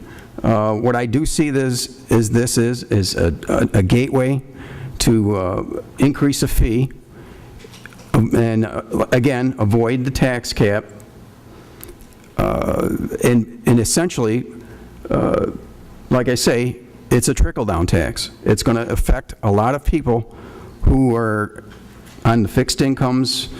Let's take the worst-case scenario, a renter on fixed income who is pretty much fiscally stressed as it is. And I think again, as a trickle-down tax, this is going to be more punitive to them than anyone else. So I just don't see the merit. In fact, if you want to be totally fair and be as fair as possible, it should be per bag. But Okay. All right. But I don't see we need to spend a lot more time on this, because now people are going to say, well, I got a bag and it weighs, it's the same volume, but it weighs 10 pounds versus somebody else got a same size bag that weighs 40 pounds. So do you either do it by weight or volume? I mean, this all opens up another issue. So currently, like I say, I think it bears much more study, and it needs to be looked at a much greater level than right now, which is the 11th hour. Is that a proposal for a bag? No, I'm just saying that's, if you really wanted to be 100% fair, there's got to be some type of, you know, true user fee. Relax, I'm just Oh, I'm just saying, but I'm not in favor of any trash tax. Help me out on that proposal. I'm just saying, I just threw that out there as a... Glad this is live tonight on TV, so. Mr. Selby, we have a definite no answer for you. I can see that. All right. We will be meeting next Wednesday night, and then we still have the meeting of the 19th to ratify a budget. So there'll be some work done, I'm sure, by all parties in regards to what they think is best for the city. So, Laura, please. Can I just ask, am I taking a trash fee proposal out of the budget, or? No. No, that wasn't the message, so. No, we just don't know which one. I believe it's down to B and C now. Okay. Fair enough, council? Three people are in support of B or C. I would be in support of one. Obviously, I'm in support of mine, but again, something needs to happen. So what needs to happen is... She just wants to know for Yes. figuring. For fixing B the... or C. Option B or C. So you want to see two budgets? Aren't they the same, basically the same? The numbers that were presented tonight have... The end user fee is the same, the actual budget impact is not. No. So I would like to see both, just because again, we need to see what... Want to compare apples to apples? Oh, yeah, absolutely, absolutely. What else, Laura or Mr. Selby, Ms. Wills, and Mr. Selby, what else do we have that you need an answer on? Why you even took this job? I can see that look in your eyes. I've seen many a controller do that, so. Anything that you need information on? I don't think so. Okay. Very well. Thanks, Laura. Ooh, Counselor, I think anything else under other business? Counselor McCormick. I just want to mention that tomorrow is First Friday downtown, and I'm going to be going to Congressman Maffei's office on Dill Street. They're having a photo exhibit with local photographers, and Congressman Maffei is going to be there at 6 o'clock, and he's going to try and make a couple of stops throughout downtown through the venues that are open tomorrow night. I wanted to mention that because the way their schedules go, you don't get the notice in a good amount of time. So 6 o'clock, and all the First Friday events in general are great, and it's a good thing to know about for a Friday night. That's it. Anyone else? Counselor Zika? I think we owe Mr. Farrar an answer on his parking issue. I went by the property. He's 100% correct that there's no space for him to even put in a driveway. The individual is handicapped, and he's definitely a citizen that is in need. I would like to have him had at least some kind of answer given to him regarding this. I think we owe him a response and a reply. And to tell you the truth, I can see his issue. The individual's handicapped. He's up in age, and he really doesn't have the space. So we can't deny him his freedom of being able to drive and get his groceries and other needed items, and then have to come home and have to park around the block and carry them bag by bag when he's really it's a physical impairment that he has, that making it very difficult for him to do this. So I think we do owe him some type of response here. Mr. Sell, would you work with Mr. Rossi and see what we can come up with, please? Yes, we have done some work on this, so we can bring that forward. I know Okay. He's been concerned. Right. He's been concerned about it for quite a while. I believe he's talked with all of us at one time or another, so. Counselor. Doug, we had conversations about this earlier because Emmanuel Farrar and myself had talked, but there was 2 stipulations, and I talked to some of the other counselors that I'd like to see us look into, that other people in the community might have the same problem, is that, number one, you're handicapped or you can produce a handicap sticker, and that you don't have any off-street parking, so that maybe we could provide something for individuals in the community who face a hardship like Mr. Farrar does. So we talked about that, and if we could look into that a little bit more. Just a second thing I have here. We met with the county a couple weeks ago, and I know the issue, John, and I'd like you to look into this a little bit more if you would, and I have some past handouts here, about the Auburn Municipal Power Authority. I think there was some concern that it was adopted by local law and wasn't adopted by a resolution or a proposition from on the ballot. There was a proposition on the ballot in November of 2004, and I probably should wait till it comes around, but the proposition stated that it was proposition number 1, local law number 1. It says, shall the City of Auburn adopt local law number 1 of 2004 to amend the Auburn City Charter to allow for the creation of the City of Auburn Municipal Power Authority, which on behalf of the city shall have the powers to establish, construct, lease, purchase, own, acquire, use, or operate a public electric utility service, gas utility service, or any other alternative energy services. I went to the county elections office today and got this, and this was passed in November of 2004. It was passed by 5,924 votes for yes for it, and 827 were opposed. So if you get a chance, John, if you could look into that, it was a referendum passed. Yeah, but if you read it, it says by local law. And that's what created it, not the referendum. The referendum stated, it said, shall the City of Auburn adopt local law Adopt number a 1? local law. Right. That's not a referendum. But it was a referendum, was voted on by the taxpayers. It's a local law. It's a local law. It's no matter how you cut it, it's a local law. John, it was a referendum would change the charter, Well, it does. If you read it, it says change the charter. but it's done. To amend the Auburn City Charter to allow for the creation. I'll double check it. If you would, please. It says it right amended. Yes, yeah. if we could, because it was a proposition put up for a vote. It was passed by 5,900 people, opposed by 800. So it said, shall the City of Auburn adopt local law number 1, which I agree with. It was a local law, but it was passed by a proposition to change the Auburn City Charter, which any referendum needs to happen to change a referendum, or the city charter, excuse me. So if you get a chance, if you Counselor, could look into that, please. The numbers on that, again, it sounds like it was defeated. No, it was passed No. by 5,900. No, I'm pretty sure it was passed. I don't It was have the passed, number. 5924, and yes, to pass it. Interestingly enough, 827, no. if you look at the county legislation, it's the same language, local law. I didn't get that, I just Yeah. looked at the city local law. So when you get a chance, if you could Well, look. we're in the at that. process of trying to meet with, I had a couple of meetings scheduled with Counselor Westfall, and unfortunately he had conflicts, but we will be getting together, I hope, within the next week. Okay, thank you.